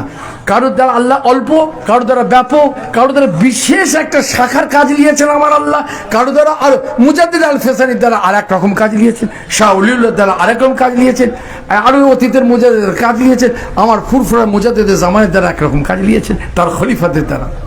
খলিফাদের কাজটাও হলো মুজাদ্দিদের কাজেরই অন্তর্ভুক্ত, বলুন সুবহানাল্লাহ। কত সুন্দর উপমা একটা দিয়েছে, যেমন হচ্ছে সূর্য, বেলায়েতে মুজাদ্দিদিয়া হচ্ছে কি সূর্য, সূর্যের মধ্যে যখন ওই হয় না আপনার, ওকে কি বলে, ওই লাল নীল সবুজ যে হয় মেঘেতে যে হয় না, ওই রামধনু না কি বলে, কি বলে যে ওটাকে, হ্যাঁ রামধনু। তো এই সূর্যের অ্যাকচুয়ালি ওটা 7টা রং, 7টা রং ওই সূর্যেরই। ঠিক বেলায়েতে মুজাদ্দিদিয়া সূর্য, তার খলিফারা তার 1000 রং, ওই ওই 1000 রঙে তারা রঞ্জিত হয়ে তারা তার বেলায়েতে মুজাদ্দিদিয়ার তার সাক্ষ্য বহন করে গেছে। আব্দুল হামিদ সাহেব রহমতুল্লাহ আলাইহির কথা আমি লিখেছি বইয়ে, যে এই এলাকায় তোমাদের ওইখানে বেদাতি ফকির ছিল, কি বলে, কুষ্টিয়ায় নাম করা বেদাতি, হ্যাঁ হ্যাঁ লালন ফকির, এই গোটা গ্রামকে বেঈমান করে দিয়েছিল। তখন গাড়ি নেই, ঘোড়া নেই, এই মানুষ চিন্তা করে দেখুন, সে আপনার ইদিকে উদিক করে এই গ্রামে গিয়ে ও গ্রামে গিয়ে গরু গাড়ি করে গিয়ে সংগঠন করে অমুক করে, সে ওই মানুষগুলো কি করে ইমান বাঁচে, কি করে ইমান বাঁচে, কি করে ইমান বাঁচে। ইমানই অস্তিত্বের লড়াইয়ের দিনে কেউ ছিল না। যেদিন প্রশ্ন জেগেছিল তোমার আমার বাপ দাদা বেঈমান হয়ে কবরে যাবে না ইমান নিয়ে কবরে যাবে, এখন সস্তায় বাজিমাত করে হাঁচির দোয়া, কাশির দোয়া, চিত হওয়ার দোয়া, উপর হওয়ার দোয়া, পায়খানা যাওয়ার দোয়া, পায়খানা থেকে বেরোবার দোয়া, দিন হয়ে গেল ইসলাম। দিন শিখাচ্ছি আমরা, মাশাআল্লাহ ভালো দিন, আমি সমালোচনা করছি না, কিন্তু ইমানই অস্তিত্বের লড়াইয়ের দিনেতে এই পূর্ব ভারতে, হ্যাঁ উত্তর ভারতে ছিল, উত্তর ভারতে ছিল, যেটা স্বীকার করতে হবে।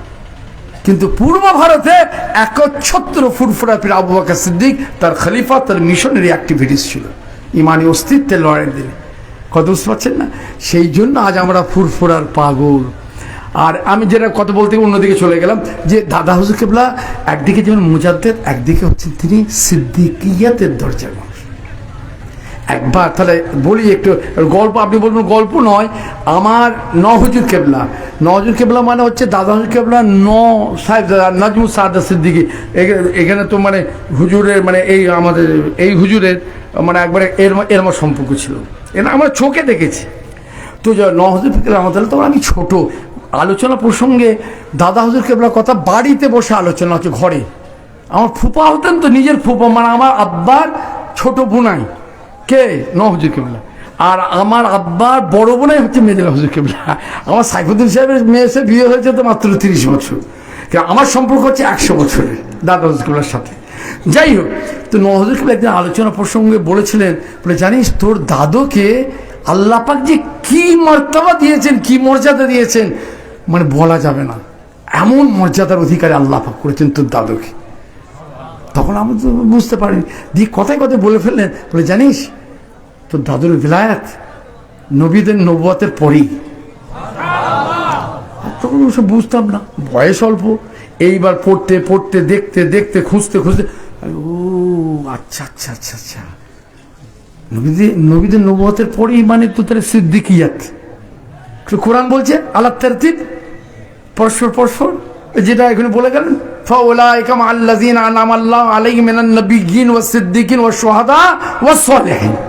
এই যে আল্লাহ তারতিব, ভিলায়াত রুহুল মানিতে বিস্তারিত লিখেছে। তাফসীরে রুহুল মানি সূরা নিসাটা খুলে দেখবেন, অনেক লিখেছে যে আপনার সিদ্দিকিয়াতের মাকাম তাসাউফে অনেক উচ্চ মাকাম। কত সর্ব সিদ্দিক হচ্ছে কুতুব ও মাদারেহা, তার গোড়াটা কেন্দ্রবিন্দুকে হযরত আবু বকর সিদ্দিক রাহমাতুল্লাহ আলাইহি। নবুয়তের কুতুব ও মাদারেহা কে নবীনা মুহাম্মদ রাসূলুল্লাহ। तमाम নবীদের কেন্দ্রবিন্দু কুতুব হচ্ছে কে, মেন খেড়ি না কি বলা আপনি জানি না, সেটা হচ্ছে আমার রাসূল। ঠিক ওইরূপ সিদ্দিকিয়াতের মূলকে এ হচ্ছে হযরত আবু বকর সিদ্দিক রাহমাতুল্লাহ আলাইহি। তো এই আবু বকর সিদ্দিক রাহমাতুল্লাহ আলাইহি, এবং সিদ্দিক কাকে বলে তার অবশ্য ব্যাখ্যা বিশ্লেষণ আছে। সিদ্দিকের পর্যায়ে আল্লাহর ওলি হলে তার ভেতরে কি কি থাকতে হবে সেসব কিতাবে আছে। এবং আবু বকর সিদ্দিকের পরে সমস্ত জলিলুল কাদের সব সাহাবারাই সব কম বেশি সিদ্দিকিয়াতের পর্যায়ে ছিলেন। উনি হচ্ছেন শ্রেষ্ঠ। তার আবার তাবকা, সিদ্দিকিয়াতের আবার তাবকা আছে, বেলায়াতের যেমন তাবকা আছে, কথা বুঝতে পারছে না? তো এরকম সিদ্দিকিয়াত। এবং বড় পীর আব্দুল কাদের জিলানী রাহমাতুল্লাহ আলাইহি, এরা সিদ্দিকিয়াত। মুজাদ্দিদ আল ফিসানি হুজুর, বাহাউদ্দিন নকশবন্দি, হযরত খাজা আজমেরি, এরা সিদ্দিকিয়াতের পর্যায়ের মানুষ ছিলেন। তো আমার দাদা হুজুর কেবলা রহমতুল্লাহ ছিলেন একদিকে মুজাদ্দিদ আর একদিকে হচ্ছে সিদ্দিকিয়াতের পর্যায়ের মানুষ, কথা বুঝতে পারছেন না? এবং এসে কাকে বলে ওই কিতাব রুহুল মানি খুললে আপনি পাবেন। এইখানে প্রসঙ্গে একটা কথা মনে পড়ে যে দাদা হুজুর কেবলা দেখবেন জীবনীতে লিখেছে আল্লামা রুহুল আমিন সাহেব একটা কথা, কি লিখেছে, যে যখন দাদা হুজুর কেবলা রসুলের পাককে একদিন স্বপ্ন দেখছেন, আল্লাহ রসুল ইশারা করে ডাকছেন, আল্লাহ রসুল ইশারা করে ডাকছেন যে এই আমার সিদ্দিক আকবরের বংশধর, তুমি এসো, আমি তোমার মানে মানে বংশের যে আপনার আপনার সম্মানীয় যে পোশাক আমি তোমাকে পরিয়ে দিই। বংশীয় পোশাক মানে হচ্ছে উনি সিদ্দিক আকবরের বংশীয় সম্মানীয় পোশাক বলতে এখানে এই ব্যাখ্যাতে বুঝতে পারা যাবে সেটা হচ্ছে ওই সিদ্দিকিয়াতের প্রতি ইঙ্গিত করা হয়েছে। মানে আবু বকর সিদ্দিকের বংশ, এই বংশের যে এটা রুহুল হিসেবে লিখেছেন, অত খুলে লেখেননি, আমি এটা ব্যাখ্যা আমি যেটা দেখতে পাচ্ছি চিন্তা করে, যে এইটা অর্থই হলো আল্লাহ পাক তাকে সিদ্দিকিয়াতের মাকাম দিয়েছিলেন আমার দাদা হুজুর পীর কিবলা রাহমাতুল্লাহ আলাইহি। কত বুঝতে পারছেন না? তাহলে একদিকে মুজাদ্দিদও ছিলেন, একদিকে সিদ্দিকিয়াতের পর্যায়ের আল্লাহর ওলি ছিলেন। শুধু আরও কিছু কথা আছে যে কথাগুলো তাসাউফপন্থী ছাড়া তাদের সামনে আলোচনা করা যাবে না, কথা বুঝতে পারছেন না? তবে একটা কথা খালি একটু শুকরিয়াতেন আপনাদের বলে, এটা বলতে কোনো অসুবিধা নেই। আমার এক ছাত্র, আমি ফুরফুরা যখন মাদ্রাসায় আমি রিটায়ার্ড হয়ে গেছি, আমার এক ছাত্র 24 পরগনায় বাড়ি, শামসুদ্দোহা বলে নাম, ছেলেটি এত মুআদ্দাব, ছোটবেলা থেকে পরেজগার, ছোটবেলা থেকে আল্লাহ রসুলকে দেখে, মানে এমন একটা মানে এত ভালো ছেলে। ওই ছেলেটা বসিরহাটেতে বাড়ি, ও আমাদের মাদ্রাসায় ভর্তি হয়, পশ্চিমবাংলার মধ্যে ফার্স্ট ক্লাস ফার্স্ট, টাইটেলে ফার্স্ট ক্লাস ফার্স্ট, ফাজেলে ফার্স্ট ক্লাস ফার্স্ট, কামেলে ফার্স্ট ক্লাস ফার্স্ট, এত ভালো রেজাল্ট। এইবার ওর শখ আমি দেওবন্দে যাব আর নাহলে ইয়েতে যাবো, কি বলে মিশরে যাব। এবার ওর বাপ হচ্ছে কট্টর ফুরফোড়া গোড়া বুড়ো, সে আবার বুড়ো, সে যাই বলেছে আব্বা আমি দেওবন্দে যাবো, একটু হাদিসের দৌড়া দিতে পারো। তোর মাথাটা খারাপ, তোমাকে সিধা করবে কে? ওখানে গিয়ে যে বেঁকে যাবে, ব্যাঁকাটা সিধে কে করবে? ওসব চলবে না, ও কোথাও যেতে হবে না, তুমি যা পড়েছো অনেক পড়েছো থাক। সে কিছুতেই যেতে দেবে না, বলে তাহলে আমি আল আজহারে যাবো, অমুক যাবো, তো এইসব করছি। দিয়ে আমাকে একদিন বলছি হুজুর আপনি আমার আব্বা ওর আব্বার সঙ্গে আমার খুব ভালো সম্পর্ক ছিল, বসিরহাটেই বাড়ি। তো আমার আব্বাকে তো আপনি বুঝান না। দিয়ে ওর আব্বা একদিন এসছে ফুরফুরা, আমি বুঝালাম, আমি যে আপনার ছেলেটাকে আপনি দেওবন্দে কেন পাঠাচ্ছেন না, কেন পাঠাচ্ছেন না আপনি? বলুন না, আমি বুঝতে পারছি না, বেঁকে যাবে, ওই বাঁকাকে সোজা করতে পারবো না, আমি বুড়ো হয়ে গেছি, কোন দিন মরে যাবো, বাঁকা হয়ে রয়ে যাবে, না ওকে সোজা করা যাবে না। না, আল্লাহ আপনার হাত দারাজ করুন, আপনি বুড়া যখন ঠিক আছে, এলেম শিক্ষার ক্ষেত্রে কোনো ব্যাপার ইতিহাস করলে দেখুন, আহলে হাদিস সৈয়দ নজির হোসাইন দেহলভি দিল্লি, তার কাছে হানাফি হাদিস পড়েছে। আবার নজির হাসান দেহলভি আবার হানাফি, হযরত ইসহাক দেহলভি আল্লাহ হানাফি, তার কাছে আবার হাদিস।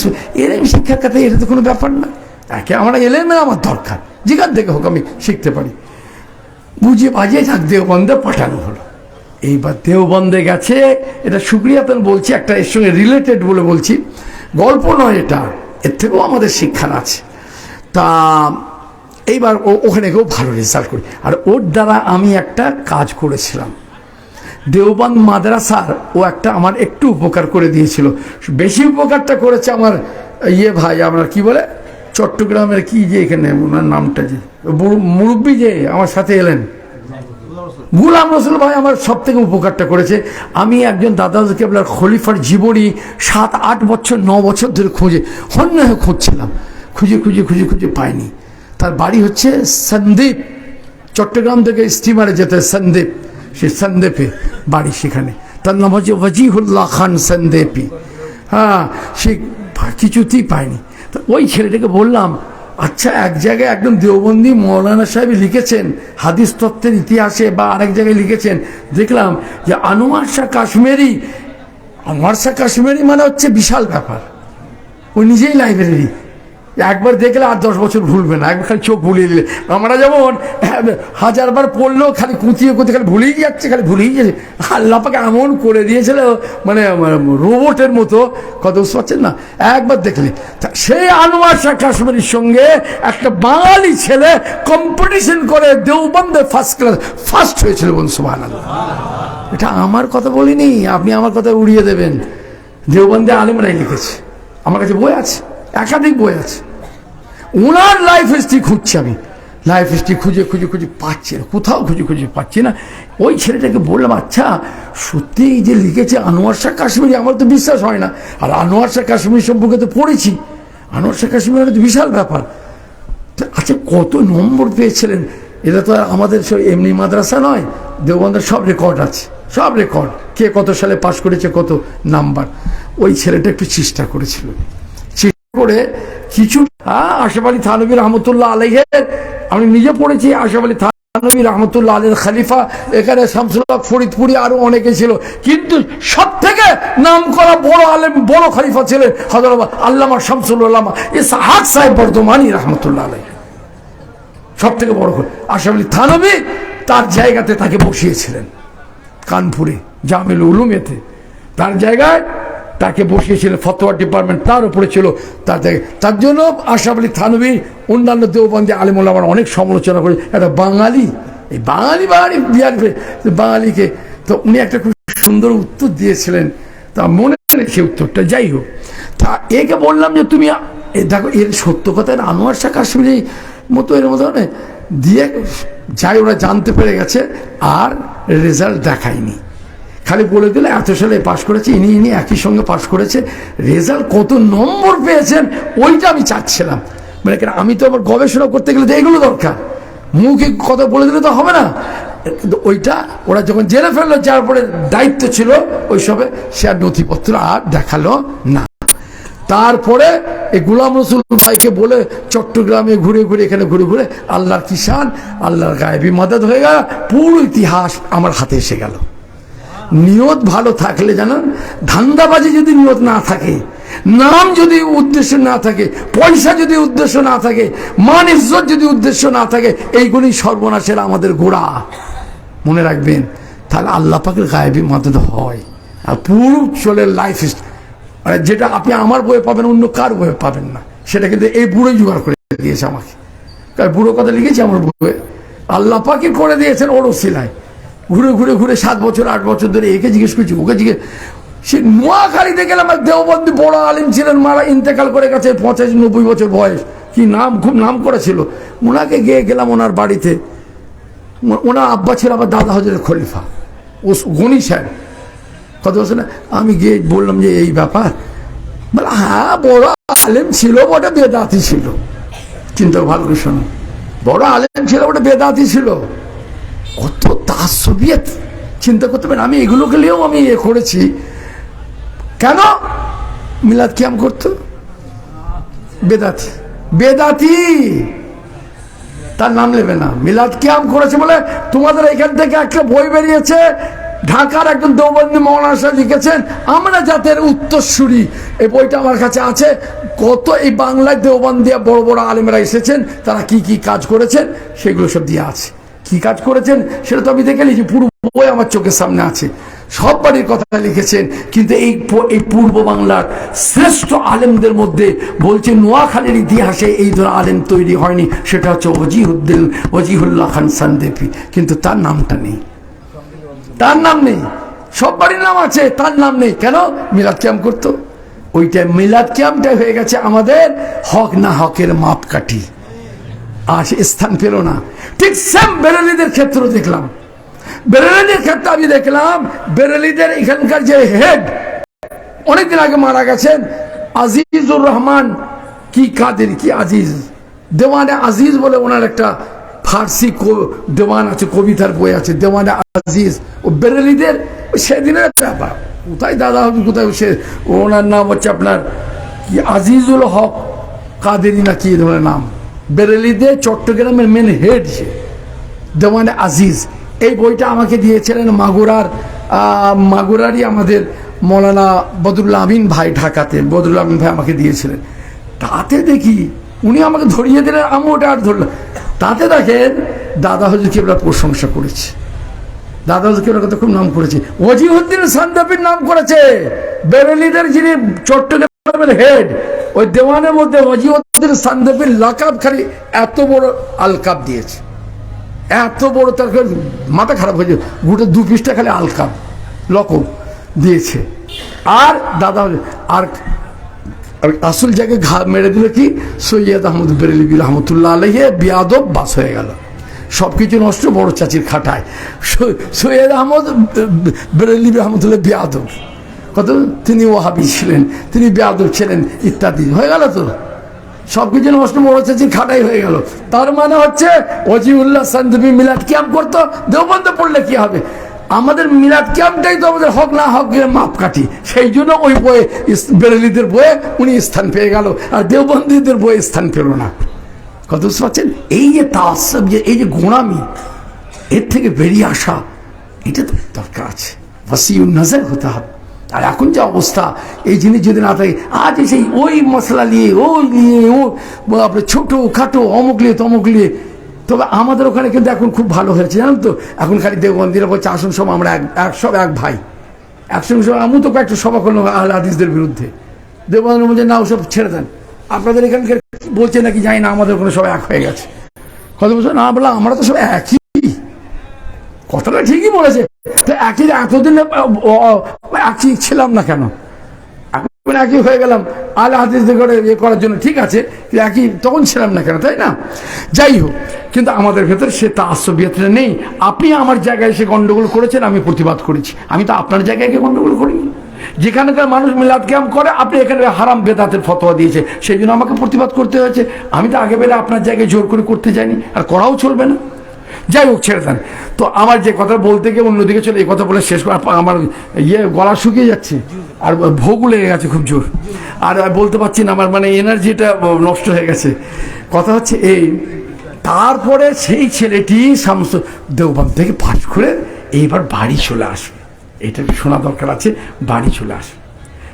এইবার ও হাদিস পড়েছে সঈদ আহমদ পালনপুরি। সঈদ আহমদ পালনপুরি, আমিও গেছি দেওবন্দে, ওনার মজলিস আমি বসেছি। উনি আমার দাদা হুজুর কিবলার সম্পর্কে একটা লেখা ওনার প্যাডে উনি দিয়েছেন, যে ফুরফুরার পীরা বাবা। এরা বললে কি হবে, তোদের গোড়া কি বলছে, দাদা হুজুর কিবলার সঙ্গে কত বড় কথা লিখেছে, কথা বুঝতে পারছে না? তো এটা মাগুরা দরবার থেকে আবার আরবিতে বইটা করে, ওটাও আবার আরবি করে দিয়ে এটা বের করেছে, ওটা এখন ছাপা হয়নি। যাই হোক, আমি বলতে চাইছি, তো সঈদ আহমদ পালনপুরি সাহেব আমি দেওবন্দে ছিলাম, দুবার গেছি, তো গোল্পের হান পড়তেন, গোল টুপি, ফাড়াফড়ির ব্যাপার নেই। আর ফাড়াফড়ি তো তো হাদিসে দেখাতেই পারবে না, এই ফাড়া ও কংগ্রেসের ড্রেস। কত বছর, হ্যাঁ রসুল পাকের সাহাবীদের খুলে দেখুন, আবু দাউদের হাদিস খুলে দেখুন, আরো ব্যাখ্যা বই খুলে দেখুন, সব ঘেরা ছিল, ফাড়া ছিল না। সাথেরা ওরা এই খুলে যাবে, একজন সাহাবার একটা জামাই পরে থাকতেন। কত বছর সাহাবারা শিকার করতে যাচ্ছে, শিকার করতে যাবে, সাজদায় যাচ্ছে, সে কত বছর না সতর দেখা যাচ্ছে রসুলের পাক কাছে, আল্লাহ রসুল এখানে এটা আটকে দাও, কাঁটা আটকে দাও, আটকে দাও। তাহলে এইটা দিয়ে সতর দেখা যায়, তাহলে এত বড় যদি ফাড়া হবে, সতর তো এমনি খোলা থাকবে, এত যদি ফাড়া হবে সতর তো এমনি খোলা হয়ে যাবে। কিন্তু আবু দাউদ শরীফের হাদিস আছে, একটা বই বেরিয়েছিল মুফতি আব্দুর রউফ সাহেবের, বইটা আছে মনে হচ্ছে আমার কাছে, ওটা বেরিয়েছে আপনার সাহারানপুর থেকে, আল ফাতওয়া ফি লিবাসিস সালিহিন। তাতে ও ভদ্রলোক খুব সুন্দর প্রমাণ করেছেন যে গোল পাঞ্জাবি হচ্ছে সুন্নত, সুন্নত এবং নিসফুস সাক। এখন এলাল কাপ পর্যন্ত না, এখন যেমন ওই শেখ সাহেবরা পড়ছে, ওটা একবারে না যায়, ওটা হাদিস পাক অনুযায়ী না যায়, এই লুটিয়ে লুটিয়ে এই এত দূর পড়াচ্ছ, এ নিসফুস সাক, সাক পেন্ডলি এইটা হাফ হতে হবে। যাই হোক আপনার ও সৈয়দ আহমদ পালানপুরি, উনি পীর মুরিদিও করেন, এ হালে 1 বছর 1.5 বছর ইন্তেকাল করে গেছেন। উনি শাইখুল হাদিস মুহাদ্দিস ছিলেন দেওবন্দে, আবার পীর মুরিদিও করতেন, তাসাউফপন্থী ছিলেন। ওই ছেলেটা বলছে, আমি তো ওনার কাছে হাদিস পড়েছি, আমার মনটা চাচ্ছে যে ওনার হাতেই আমি একবার বায়াত। আল্লাহ পাক তো দুনিয়ার শরীয়তের এলেন তো আল্লাহ শিখালেন, কমপক্ষে তাসাউফের এলেন এটাও তো দরকার। ছেলেটা ছোটবেলা থেকে আল্লাহওয়ালা, দিয়ে আমার মনটা চাইছিল যে ওনার হাতে আমি বায়াত হব, একবারে বায়াত হয়ে ওনার কাছে হাদিসেরও সানাত, আবার এনার কাছে এই সানাত। তারপরে বলে আমি চিন্তা করলাম যে বায়াত তো হয়ে যাব, আমাদের পশ্চিমবাংলা থেকে দেওবন্দ অনেক দূরে, কিন্তু তারপরে তো আর ওনার সঙ্গে কবে দেখা হবে? পীর সাহেবের কাছে খালি বায়াত হলেই তো হবে না, পীর সাহেবের হাতে হাত ছুঁয়ে দিলেই তো হবে না। পীর তো টিচার, শিক্ষক, পীরের কাছে সহবত নিতে হবে, তার কাছে মানে পড়তে হবে, তার কাছে গাইডলাইন নিতে হবে, নাহলে খালি মুড়ি ধরে কোনো লাভ হবে না। এমনি ভালোবাসা আছে আছে ঠিক আছে, কিন্তু অ্যাকচুয়ালি তো পীর মুরিদির ব্যাপারটা এটা এখন হয়ে গেছে আলাদা, ছেড়ে দিন। তো যাই হোক, ওর মনে হলো যে তার আবার উনি আসতে পারবো কি না পারবো, এই বলে ও এবার চলে আসছে, পড়া কমপ্লিট, এবার পশ্চিমবাংলায় চলে আসছে, আর 7-8 দিনের মধ্যে চলে আসবে। বলছে হঠাৎ রাতেরবেলা ঘুমিয়ে পড়েছি, বলে এই দোনো মনো ভেতরে খালি একটা আল্লাহওয়ালা ছেলে, ছোটবেলা থেকে আল্লাহওয়ালা। তো বলছে আমি স্বপ্ন দেখছি, হঠাৎ আমি স্বপ্ন দেখছি বিশাল একটা কোথায় চলে গেছি, লা বিদায়া ওয়ালা নিহায়া, তার শুরু নেই শেষও নেই, একটা কোন দেশ কোথায় কোথায় চলে। আর কি দেখছি, খালি দেখছি যে কিছু মানুষ এখানে ছটফট ছটফট করছে, কিন্তু কোনো সাউন্ড নেই, কিন্তু ভেতরে যেন একটা কষ্ট হচ্ছে। আবার কিছু আগে চলে যাচ্ছি, আবার দেখছি কিছু মানুষ চিৎকার করছে, হ্যাঁ সেখানে যাচ্ছি, আবার এইভাবে করে দিয়ে আমি একজনকে জিজ্ঞেস করলাম, ভাই এটা কোন দেশ? সেই মানুষটা বলছে এটা আলমে বারজাখ, এটা হচ্ছে আলমে বারজাখ। এবার আপনি যদি বলেন আলমে বারজাখ দেখা যায়, হ্যাঁ দেখা যায়। জান্নাত দেখা যায় স্বপ্নে, হ্যাঁ দেখা যায়। জাহান্নাম স্বপ্নে দেখা যায়, হ্যাঁ দেখা যায়। কত বছর হচ্ছেন তার দলিল আছে, ছেড়ে দেন। তো আলমে বারজাখ, আলমে বারজাখ বলতে কোনটা বলুন তো? বারজাখ মানে আড়াল বা পর্দা, এই আলমে দুনিয়া আর আলমে বারজাখ, আলমে আখরা, এই 3টা আলম আমাদের হাতে। আলম মানে জগৎ বা হায়াত, যদি ধরেন জিন্দগি, তাহলে হায়াতুল দুনিয়া, হায়াতুল বারজাখ, হায়াতুল আখরা, এই 3টে। আর মায়ের পেটটা ধরেন তাহলে 4টে। মায়ের পেটটা একটা জগৎ ছিল, সেখানকার সিস্টেমটা আলাদা ছিল, তাদের খাওয়ার ব্যবস্থা আলাদা ছিল, আল্লাহ তার একটা সিস্টেম আলাদা। যখন এই জগতে চলে এলাম, জড় জগৎ, ম্যাটেরিয়াল জগতে, সেইভাবে আল্লাহর সিস্টেম আলাদা। আলমে বারজাখে যখন সূক্ষ্ম জগতে চলে যাব, ওখানকার সিস্টেম আলাদা। আবার আলমে আখরাতে সব এক একটা জগৎ হিসাবে। তো আলমে বারজাখ এই যে সূক্ষ্ম জগৎ, এই কবর যেটা আমরা বলি, অ্যাকচুয়ালি কবর আলমে বারজাখেরই অংশ। নাহলে কুমিরে যাকে খেয়ে নিয়েছে, বাঘে চিবিয়ে খেয়ে নিয়েছে, তার আযাবে কবর কোথায় হবে গো বলো না? পানিতে তলিয়ে গেছে কত। তবে এটা কবর প্রশস্ত হয়ে যাও, তার মানে কি গর্তটা এরকম বড় হয়ে গেল? তো যাই হোক, ওটা ওলি আলোচনা আবার বেশি কিছু আলোচনা করা যাবে না, কিছু আলোচনা আছে যেগুলো আমার পুরোই নিষ্প্রয়োজন। তো যাই হোক, আমি আলামে বারজাকের কথা বলি। ওটা হচ্ছে একটা সূক্ষ্ম জগৎ, যেটা তার শুরু নেই শেষ নেই, ওখানে সময়কালের ব্যাপার নেই, সীমাবদ্ধতারও ব্যাপার নেই। দুনিয়ার মতো এটা জড় জগৎ, ম্যাটেরিয়াল জগৎ নয়। আপনি যদি এই জগৎ দিয়ে ওটাকে মাপতে যান তাহলে ভুল হয়ে যাবে। অনেকে বলে হায়াতুন নবী, বেরেলি মার্কা আছে আমাদের মধ্যে ফুরফুরার আপনার খলিফাদের ছেলেদের মধ্যে, আওলাদের মধ্যে, আমাদের ফুরফুরা পিসাবদের ছেলেদের মধ্যে এরকম বেরেলি সব বেদাতি রেজবিয়া ঢুকে গেছে। হায়াতুন নবী মানে কবরে একবারে জীবিত। আরে হায়াতুন নবীতে কি, তুই সেটা কোথাকার অবস্থা, কেমন হায়াত? হায়াতুন নবী খালি বলে দিলে হয়ে গেল? হায়াতুন নবী তো ঠিক আছে, এটা তো ইজমাই মশলা। এক কথা আহলাদে গায়রে মুকাল্লাদের ছাড়া সবাই মানে, কত বুঝতে পারছেন? সেটা কথা না, কিন্তু এইগুলো বুঝ যেতে হবে। না বুঝে এমন এমন কথা বলে ফেলে যে কথাগুলো মানুষ গুমরা হয়ে যাবার লাইন। তো যাই হোক, ছেড়ে দেয় না। তো আমি যেটা বলছিলাম, তো আলামে বারজাখ দেখা যায়। আলামে বারজাখে দেখছি, দেখতে দেখতে দেখি একটা দূর থেকে একজন আসছে, দূর থেকে আসছে, এবং বর্ণনা যেটা সে দিল, বর্ণনাটার সঙ্গে আমি হুজুর কেবলাদের মুখে যেটা শুনেছিলাম সেটা তো আমার মনে মনে যেটা হলো হলো, আমি ওর মুখের কথাটা আগে শুনে নিলাম যে এরকম ধরনের খুব লম্বা নয়, খুব লম্বা এই ধরনের চেহারা, আর চেহারাটা এত সুন্দর যে জ্বলছে, তার চোখের জ্যোতির কাছে আমাদের চোখে যেমন লাইট মালে যেমন ধেঁধিয়ে যায়, এই ধরনের অবস্থা। আর সবুজ রঙের মাথায় পাগড়ি বাঁধা, আর পেছনে হাজার হাজার মানুষ আসছে। তা আমি তো অবাক হয়ে এবার দাঁড়িয়ে দাঁড়িয়ে আমি দেখছি, দাঁড়িয়ে দাঁড়িয়ে দেখতে দেখতে কাছাকাছি এসছে। আমি পাশে কাউকে একটা লোকে আমি খেয়েইনি, বলে ইনি হচ্ছে ফুরফুরার পীর আবু বকর সিদ্দিক রহমতুল্লাহ। ফুরফুরার পীর আবু বকর সিদ্দিক, এই কথা বলার সাথে সাথে আমি দাদা হুজুর কেবলার পায়ে গিয়ে আমি সালাম করতে, দাদা হুজুর কেবলা আমাকে বুকে ঝরিয়ে ধরলেন, ধরে বললেন আমি তো তোমাকেই খুঁজছিলাম, তুমি আমার সঙ্গে ফুরফুরায় দেখা করবে। সেই ছেলেটা আছে কত না, 18টা যে আছে, ও 18টা মাদ্রাসার এখন হেড সুপার হয়েছে, সুপারিনটেন্ডেন্ট হয়েছে, তরিকা সব মশ করে, বেশি বয়স না। তো আপনার আমি বলছি তুমি এসব কথা কাউকে বলো না, একমাত্র বহাসী হুজুরকে ওগুলোকে শোনাবে, আর কাউকে শোনাবে না। তো যাই হোক, ও বলছে যে তখন আমাকে বললে, তা আমি বললাম যে আপনি তো মরে গেছেন, আপনি তো মার দুনিয়াতে নেই, কি করে দেখা হবে? না তুমি যাবে, ফুরফুরায় দেখা হবে বলে। তারপরে আমি দেওবন্দ থেকে এসেছি, বাড়িতে এসেছি, এবার ফুরফুরা এসেছি, জিয়ারত করবো, দেখা সাক্ষাৎ করবো। এতদিন ছিলাম এই মাজারে ঢুকে আর উঠতে পারছি না। এই যে হুজুর, কি বল হুজুর মানে পৃষ্ঠা পেশে না, যেহেতু আমার ছাত্র তো মানে আপনারা বলছেন যে এমন অবস্থা যেন সে চুম্বকের মতো যেন এবার উঠতে পারছে না। আমার শরীরটা আমার যে কেমন হয়ে গেছে আমি ভাষায় বলতে পারবো না। বহু কষ্ট করে আস্তে আস্তে আস্তে আস্তে টলতে আমি উঠে এসেছি। এসে আমাকে এইগুলো সব শোনাচ্ছিল। আমি তুমি কাউকে বলবে না, খুব ভালো, খুবই ভালো। আমার দাদা হুজুর কেবলা পাক, আল্লাহ পাক তাকে কি মর্তবা দিয়েছেন, কি মর্যাদা দিয়েছেন। তুমি আজ এখানে ওখানে ছোটাছুটি করছো, তোমার ঘরেতে আল্লাহ পাক কি দিয়েছেন তুমি এটাকে কদর বোঝো না, তাই আল্লাহ পাক তোমাকে দেখিয়ে দিলেন। বলুন সুবহানাল্লাহ। সে ছেলেটা আজও বেঁচে আছে, সে তরিকা মশ করে বা কায়দা জেকের ফেকের সব করছে, ভালো আলেম। আমার ছাত্র যতগুলো ভালো ভালো ছাত্র, ওর মধ্যে ওদের আরবি পড়া থেকে আমাকে 1 ঘন্টা পড়তে হতো। আমি ওদের আরবি আল আইয়াম বলে তোহা হোসেনের আরবি সাহিত্য একটা বই পড়াতাম। এখন তো সব ভুলে গেছি, সব বুড়ো হয়ে গেছি, সব ভুলেই গেছে অনেক কিছু। তো যাই হোক, আর ভুলে যাচ্ছি, চর্চাও নেই। আল আইয়াম বলে একটা বই আমি পড়াতাম ওকে।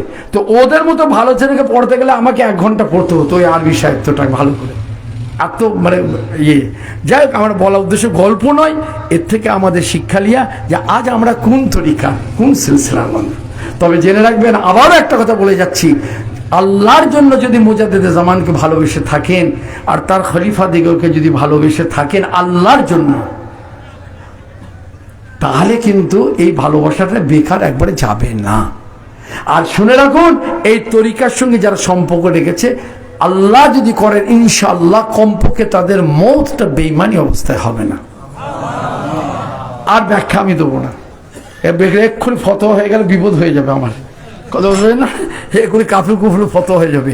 শুনে রাখুন, আমার এক একটা তরিকার এক একটা খুসুসিয়াত, আল্লাহ পাক এক একটা আল্লাহর ওলিকে এমন কবুল করে নেন, এমন কিছু সেই সুযোগে সেই আল্লাহর ওলি কিছু কিছু জিনিস সে আল্লাহর কাছে চেয়ে নেয়, আল্লাহ সেগুলো কবুল করে নেন। বাস এতটুকু ইঙ্গিত দিচ্ছি। কত আর এর বেশি কিছু আমি বলতে চাচ্ছি না। তা আমার বক্তব্য হলো, আমরা মাশাআল্লাহ সেই তরিকার মানুষ, সেই সিলসিলার মানুষ। আর এই যে আপনার আমার যে দরবার, দুঃখ এটাই আমাদের ফুরফুরাতেও এমন অবস্থা হয়ে যাচ্ছে, এখন সব নতুন নতুন উঠছে, কত বুঝতে পারছেন না। তা আমি তো বলি আমাকে কেউ তো দেখতে পারে না, খুব রাগ আমার উপরে। আমি বলি এই চার হুজুরকে এই চোখে যে দেখেছে, চোখে দেখা না, চার হুজুরের সব তার কাছে শুয়েছে, খেয়েছে, উঠেছে, বসেছে কে? আমি। সে চট করে কত না, এই পীর বলে কাউকে চট করে মেনে নেবে না এই চোখ, কত এই চোখ চট করে মেনে নেবে না, সবাই হাসে খালি। আমি ওদের কথাও বলি, এ মানবে না, কত পাচ্ছেন না। তো আমি যেটা বলতে চাইছিলাম যে আমাদের এদের মধ্যেও সব, আমাদের মধ্যে সব সিলসিলা আলেমদের মধ্যে হয়েছে, এর মধ্যে এই আমাদের এখানেই দেখেন না, এইখানে অনেক দরবারে বেরেলিয়াত ঢুকে গেছে, অনেক দরবারে অনেক জিনিস দাদা হচ্ছে কেবল সিলসিলার নীতি আদর্শই নয়, সেই জিনিস ঢুকে গেছে। আমি নাম বলছি না, তোমাদের এই বাংলাদেশের দরবার। আমি এখন একটা জিনিস, আমি মাগুরার, শোনো, মাগুরা আমাকে কি দেবে? কি আমার স্বার্থ আছে মাগুরার কাছে? এক পয়সা কোনো স্বার্থ নেই। কি স্বার্থ আছে আমার? আমি জলসা করে খাই না? আমি মাগুরাকে, আমি প্রত্যেক বছর আমাকে দাওয়াত করবে, আমাকে মোটা নজরানা দেবে, এই দেবে, ওই দেবে। কত বছর আল্লাহ গুনাহ খাতা মাফ করুন, আল্লাহ যেন ওই মন মানসিকতা যেন না থাকে। কত বছর আল্লাহ, এই যে কি খারাপ জিনিস, কত না ওই জিনিস যার ভেতরে ঢুকে গেছে, আর ফিরে আসাটা খুব কঠিন। যাই হোক, আমি বক্তব্য, আমি যেটা বুঝেছি, শুনেছি, এবং আমার শ্বশুর মশাই, আপনাদের বড় ভাই পীর কেবলা, তার মুখে যেসব কথা শুনেছি বা যা অতীতে যা ঘটেছে, এই সবগুলো বিচার বিশ্লেষণ করে এখন যা দেখছি, আমি দেখছি বড় বড় হয়তো অত মুরিদ নেই, অত বিশাল মাদ্রাসা নেই, হবে কতরা কতরা দরিয়া সমাদ, বিন্দু থেকেই তো সিন্ধু হয়। কিন্তু এখনো পর্যন্ত মুজাদ্দিদের জামানের নীতি, আদর্শ, উসুল, তরিকা, ওই মাসলাক, ওই রুটের ওপরে যদি থেকে থাকে, সেটা কিন্তু এই দরবারই এখনো রয়েছে। আগামী দিন থাকবে কিনা সেটা আমি বলতে পারবো না, সেটা আল্লাহ ভালো জানে। কত বুঝতে পারছেন না? আগামী দিন কি হবে সে বলতে পারছি না, কিন্তু এখন কিন্তু এই দরবারই রয়েছে। আমি এখানে এলে ফুরফুরার খুশবু পাই, ফুরফুরার খুশবু। আপনি বললো বাবা, আপনার ফৌকতি ঝাড়ছেন নাকি? মারেফাত পাইব ওসব কিছু নেই, ওসব বুঝি না, জীবনে কোনোদিন জেকের করিনি। জেকের মানে ওই জেকের করিনি, জেকের আল্লাহ নাম আলোচনা করাই মানে জেকের করা, চিন্তা করাই মানে তো জেকের করা, ওটা আলাদা। তরিকাতে নিয়ম অনুযায়ী জেকের আমি করিনি, কিন্তু আমি এখানে এলে ফুরফুরা গন্ধ পাই, খুশবু পাই। আমি মুজাদ্দিদ আল ফেসানির দরবারে গেলে দেখি, ইয়েতে পাই না, আপনার কি বলে, ইয়েতে গেছি আপনার আজমিরে, আমি পাইনি, কিন্তু মুজাদ্দিদ আল ফেসানির দরবারে গেলে যেন ফুরফুরা, সেই প্রাচীন ফুরফুরা। এখন আবার ফুরফুরা মডার্ন হয়ে যাচ্ছে, সব অনেক কিছু হচ্ছে, সেই ফুরফুরা খুশবুটা এখন উপলব্ধি করা যায়, এহসাস করা যায়। কত পাচ্ছেন না? যাই হোক, আর কথা আর বাড়াচ্ছি না, কথা তো অনেক। আজকে দাদা হুজুরের যেহেতু ইন্তেকাল দিবস বলে তার নিয়ে কথাটা একটু বললাম। অন্য সময় হয়তো বলবো খালি দাদর ঢোল বাজাচ্ছে, না, এখানে দাদর ঢোল বাজিয়ে আমার কোনো লাভ নেই, আমার দাওয়াতও তো পারবে না, আর আমার পীর মুরিদেরও ব্যাপারে কোনো লাভ নেই। যা কিছু ঢোল বাজিয়ে যদি থাকি, আল্লাহ আল্লাহ রসুলকে খুশি করার জন্যই বাজে, দিন ইসলামের স্বার্থেই বাজাচ্ছি, মানুষকে সঠিক পথে যেন থাকে সেই জন্যই বাজাচ্ছি। এর কোনো বাজাবার কোনো আমার দরকার ছিল না। আমার দাদা হুজুর রহমতুল্লাহ আলী, তার খলিফারা যেভাবে জীবন কাটিয়ে গেছেন, যেভাবে চলেছেন, বাস আমরা সেইভাবে চললেই আমরা সাধারণ মানুষ, আমাদের কিচ্ছু মাথা চালাচালি করার দরকার নেই, কিচ্ছু করার দরকার নেই। ইনশাআল্লাহ আমাদের আখিরাত সুন্দর হবে, সুন্দর হবে, সুন্দর হবে।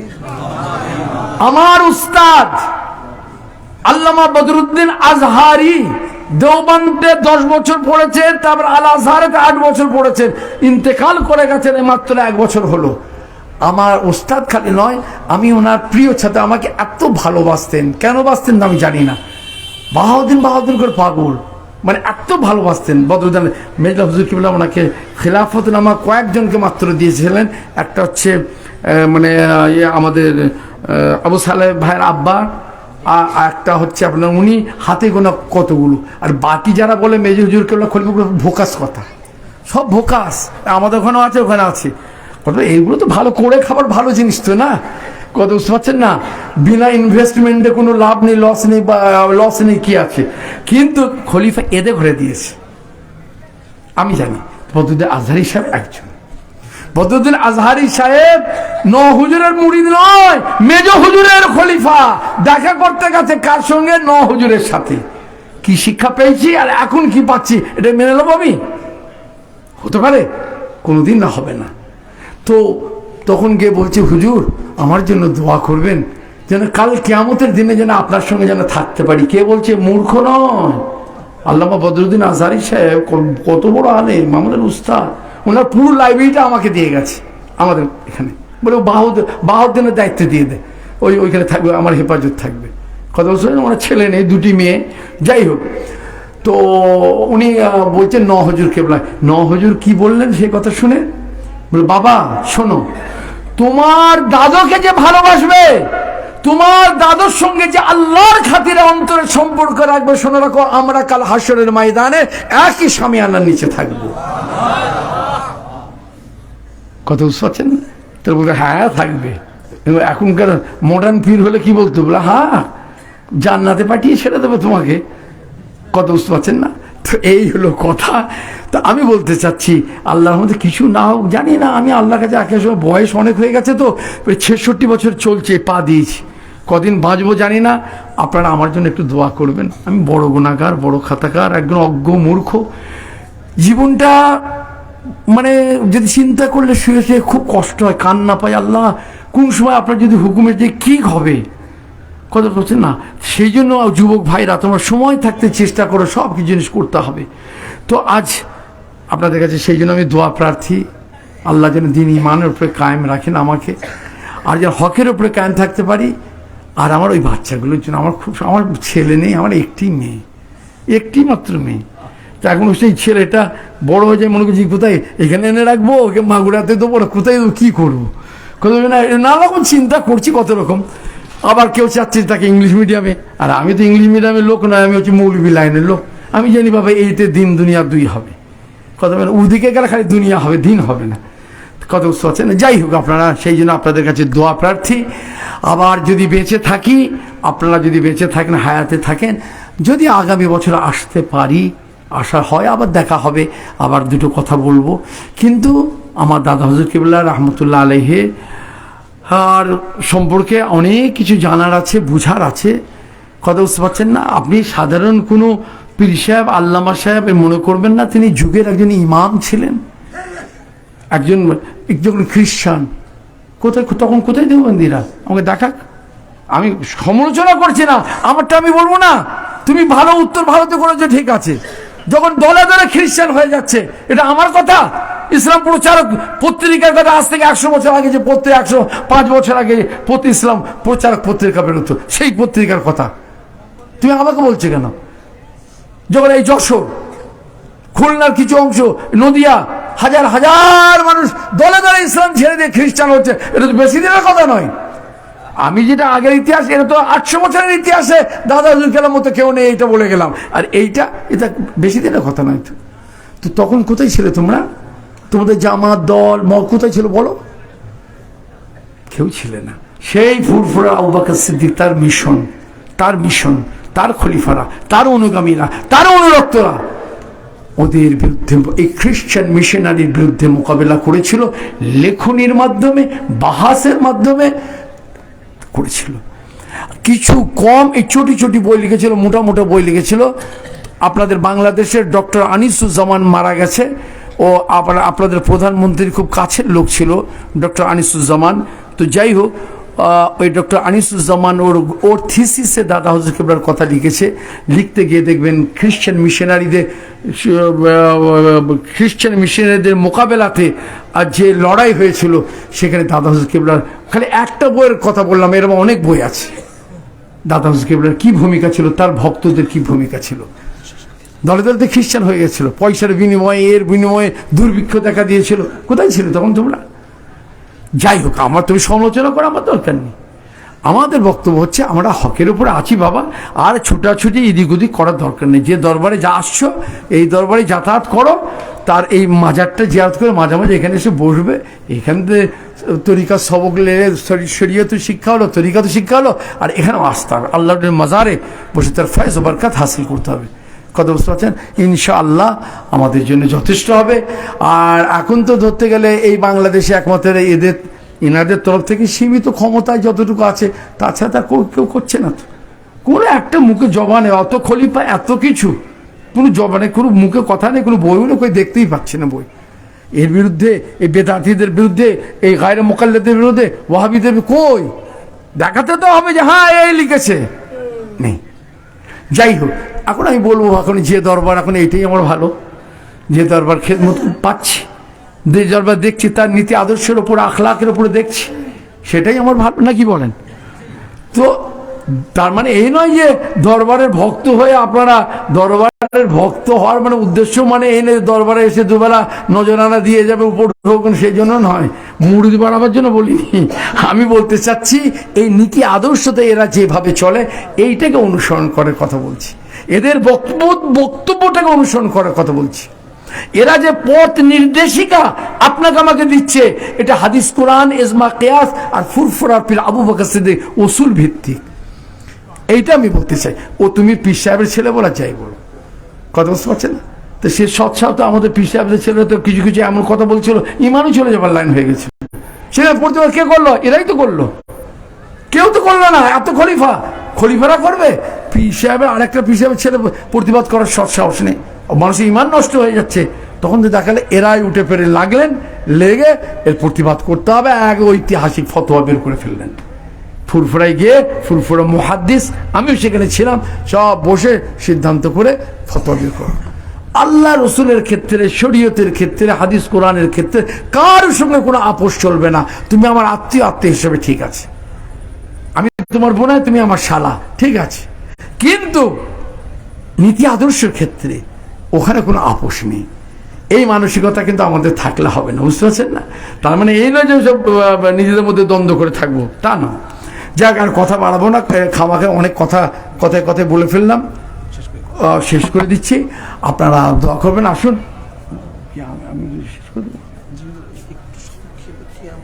হ্যাঁ, তাহলে কি আমরা আসেন, আমাদের সালাত ও সালাম পাঠ করা এটা কোনো ফরজ ওয়াজিব না। আমি তো প্রত্যেক জায়গায় যেখানে যাই আগে সালাম পড়ি, ওরা আগে পিছু করে তো আমি আগে সালাম পড়িনি। এটা ফরজ ওয়াজিব নয়, আমরা মুস্তাহসান জিনিস। এই নিয়ে ভেদাভেদগুলো কি আছে বলুন তো? হাতি ঘোড়া। ওই আমাদের ফুরফুরা, আমাদের ইন্ডিয়াতে মৌলানা আজিজুল হক কাসেমি দেওবন্দীদের বড় আলেম, যে আগে এইসব ফতোয়া দিয়েছিল, এখন ফতোয়া উইথড্র করে নিয়ে ইউটিউবে বক্তব্য ছেড়েছে যে আমরা আর ফুরফুরা সব আমরা এক, আমরা ভাই সব এক। আমার কথা না, ইউটিউবে নিজে ছেড়েছে আজিজুল হক কাসেমি। কত এতদিন ভাই বলতে কি অসুবিধাটা ছিল? যাই হোক, ছেড়ে দেন।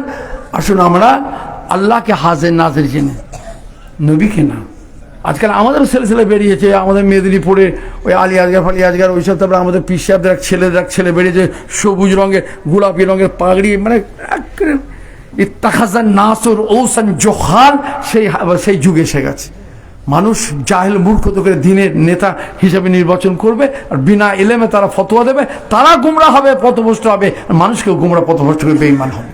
ঠিক এই লাইনে চলে যাচ্ছে, খালি মানে অমুক আর উল্টো পাল্টা, খালি কথা উল্টো পাল্টা। নবী হাজির নাজির দলিল দিচ্ছে কি? আজ নবীর মোহাম্মত, বাবা নবীকে ভালোবাসো, ওই হরিণী ভালোবেসেছে, ওই গল্প যত সব ওইসব। আরে ভালোবাসা তো জানি, সবাই জানে ভালোবাসা, নবীর ভালোবাসা ঈমান। তো ভালোবাসার পরিচয়টা কি? কিভাবে ভালোবাসার পরিচয়টা আমি দেবো, তার গাইডলাইনটা বলে দে না, সেটা বলবে না।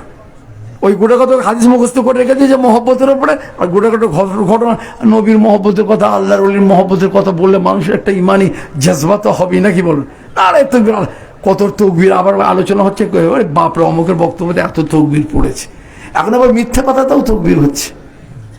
হ্যাঁ, আপনারা জানেন না তাহলে কত বড় ডেঞ্জারাস ব্যাপার বলুন তো। আমি নাম বলবো না, নাম বলা যাবে না, নাম বললে আপনারা চিনে ফেলবেন, আমি নাম বলবো না। মিথ্যা কথা নবীর স্টেজে বসে, নবীর মেম্বারে বসে কাচ্চা কাচ্চা মিথ্যা, লাআনাতুল্লাহ আলাল কাযিবিন, নিজের দাম বাড়ানোর জন্য বিভিন্ন ভাবে মিথ্যা মিথ্যা কথা বলছে। আর মিথ্যা মিথ্যা, আর সেখানে বলছে নারে তাকবীর, আল্লাহ আকবার। তার ইমানটা থাকবে? থাকবে বলুক। তারা এখানে তো আমি নাই, আমি তো বড় আলেম মুফতি নই, যারা মুফতি আলেমে জিজ্ঞেস করে দেখুন তারা কি বলে। মিথ্যা কথায় কেউ যদি তাকবীর দিয়ে আয়, তাতে ইমান থাকে? আর এই তো অবস্থা, কত বুঝতে পারছেন না? যাই হোক, আল্লাহ পাক যেন আমাদের সকলকে হেফাজত করেন। আসুন আমরা সকলে দাঁড়িয়ে সালাত ও সালাম পাঠ করে এখানে দোয়া খাই, সকলে উঠেন। ইয়া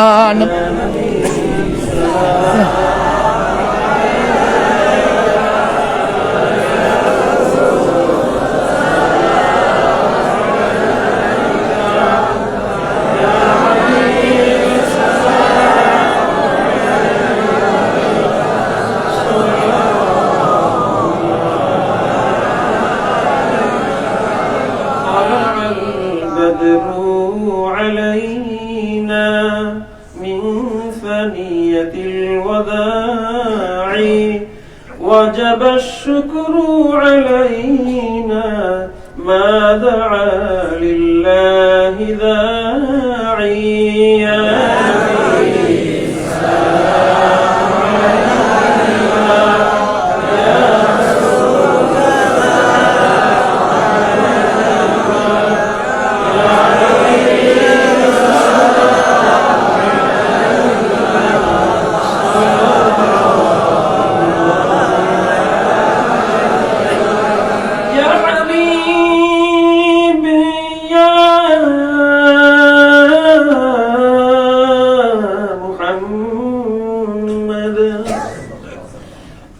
يا عروس الخافقين يا مؤيد يا ممجد يا إمام القبلتين يا نبي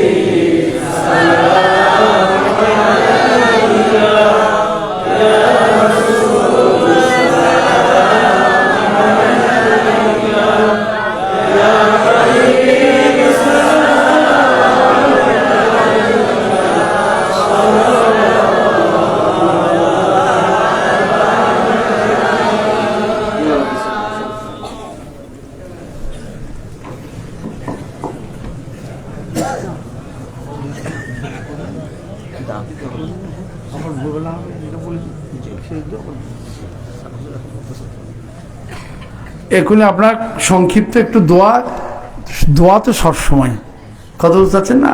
আর শেষে আপনার যে আখেরি দোয়া হবে, যারা থাকতে পারবেন বা থাকবেন, অসুবিধা হবে তারা থাকবেন। শেষবেলা আমাদের দরবারের যিনি বড় হুজুর, কথা বুঝতে পারছেন না, উনি দোয়া খায়া করবেন শেষ দোয়া। আর আমি গুনাহগার অদম, আমি একটা মুসাফিরের দোয়া কবুল হবে কিনা জানি না, কিন্তু হাদিসে আছে মা বাপের দোয়া, মুসাফিরের দোয়া আর মজলুমের দোয়া, এই তিনটে দোয়া আর আল্লাহর মধ্যে পর্দা থাকে না। তো আমি তো মুসাফির, এই মুসাফির হিসাবে বা আপনাদের খাদেম হিসাবে আসলে একটু সংক্ষিপ্ত একটু খালি দোয়া। আল্লাহুম্মা আমিন। আল্লাহ পাক পরবর্তীকালে বেনিয়াত কাদের, আল্লাহ আমরা গুনাহগার, আল্লাহ আমরা গুনাহগার, আমরা খাতাকার, আমরা রিয়াকার, আমরা পাপিষ্ট আল্লাহ, আমরা জাহেল মূর্খ, আমাদের ভাষা নাই যে ভাষা দিয়ে আমাদের অন্তরের কথাটা আপনার কাছে তুলে ধরি। কিন্তু আল্লাহ পাক আপনি ভাষা দেখেন না, আপনি দেখেন অন্তর, আপনি বিজাতিস সুদূর আল্লামুল গায়ুব, অন্তর জামি। আল্লাহ পাক আপনি আমাদের অন্তরের সমস্ত খবর রাখেন আল্লাহ।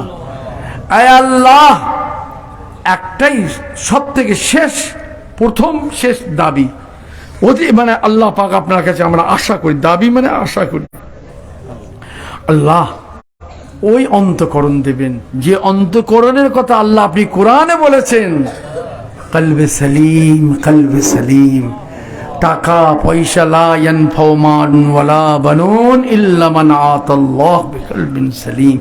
টাকা পয়সা ছেলে পুলে কাজে আসবে না, যে কলবে, ওই কলবে সলিম আল্লাহ আমাদের দেবেন। আল্লাহ মওতের আগে পর্যন্ত কলবে সেলিমের অধিকারী করবেন আল্লাহ। এমন অন্তঃকরণ, এমন অনুভূতি, অন্তরের অনুভূতি, অন্তরের চিন্তা ভাবনা, যার মধ্যে একমাত্র আল্লাহ আপনি বিরাজ করছেন। আমার নাফস তো রয়েছে, আমার মন তো রয়েছে, প্রবৃত্তি হারাম খাবার জন্য আগে বেড়ে যাচ্ছে, অন্য কোনো খারাপ কাজে আগে বেড়ে যাচ্ছি। এটা তো আমার ফেতরাত, আল্লাহ পাকে তো আমার প্রবৃত্তি রয়েছে। কিন্তু আল্লাহ পাক মেহেরবান, যদি এইরূপ অন্তঃকরণ যদি আপনি দেন, তাহলে আল্লাহ পাক মেহেরবান, তাহলে আমরা তার থেকে বেঁচে যাব। আল্লাহ এই অন্তঃকরণের অধিকারী আল্লাহ আপনি আমাদের করবেন আল্লাহ। এই অন্তঃকরণের অধিকারী আল্লাহ আপনি আমাদের করবেন আল্লাহ। আল্লাহ পাক পরওয়ারদিগার বেনিয়াজ কাদের মতলাক দিন ইমানের উপর কায়েম রাখবেন। ফিতনা ফাসাদের যুগে আল্লাহ পাক এই ফুরফুরা শরীফের সিলসিলা তরিকাতকে মজবুত করে ধরে মওত পর্যন্ত আঁকড়ে যেন ধরে থাকতে পারি আল্লাহ। খালি ধরে থাকা নয়, সেইভাবে আমল করা, চলা, সেই যেন চলতে পারি আল্লাহ। আল্লাহ পাক পরওয়ারদিগার বেনিয়াজ আমাদের রিজকে হালালে বরকত দেবেন। ব্যবসা বাণিজ্য, চাকরি বাকরি, আল্লাহ পাক কৃষি কাজে আল্লাহ আপনি বরকত দেবেন আল্লাহ। হারাম থেকে, ঘুষ থেকে, সুদ থেকে, মেনে নেওয়া থেকে, ধোঁকাবাজির থেকে আল্লাহ আপনি আমাদের হেফাজত করবেন আল্লাহ।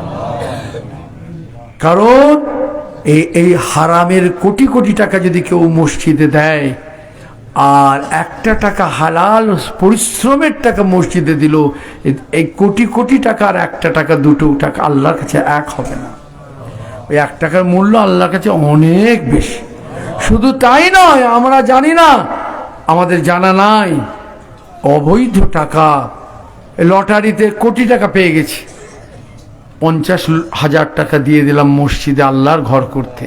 কেউ যদি হারামের টাকা, অবৈধ টাকা মসজিদ করার জন্য, মাদ্রাসা করার জন্য, জলসাতে পীর সাহেবকে নজরানা দিয়েতে আল্লাহ সন্তুষ্ট হবে, খুশি হবে, এই নিয়তে যদি দেয়, তার ইমানও চলে যেতে পারে। সব হয়তো দূরের কথা, তার ইমানও চলে যেতে পারে। আল্লাহ এইসব থেকে আল্লাহ আপনি হেফাজত করুন। আর কানাআতের অন্তর দেবেন আল্লাহ, অল্পে যেন সন্তুষ্ট যেন থাকতে পারি, সেই অন্তর দেবেন আল্লাহ।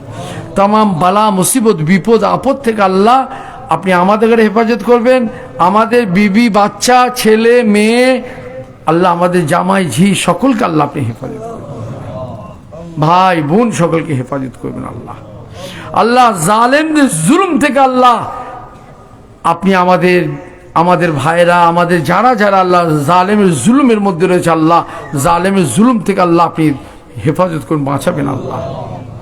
আল্লাহ পাক আপনি হেফাজত করবেন আল্লাহ। আল্লাহ পাক হায়াতকে দারাজ করবেন আল্লাহ। সকলে শিখবেন। اللهم اصلح لنا ديننا الذي هو عصمة أمرنا، واصلح لنا دنيانا التي فيها معاشنا، واصلح لنا آخراتنا التي فيها معادنا، واجعل الحياة زيادة لنا في كل خير، واجعل الموت راحة لنا من كل شر، يا الله يا رحمن يا رحيم يا حي يا قيوم হে চিরস্থায়ী চিরঞ্জীবী আল্লাহ, برحمتك أستغيث، حسبنا الله ونعم المولى، ومن يتوكل على الله فهو حسبه، والله المستعان على ما صلى الله تعالى على خير خلقه محمد، لا إله إلا الله محمد رسول الله। السلام عليكم। কি আছে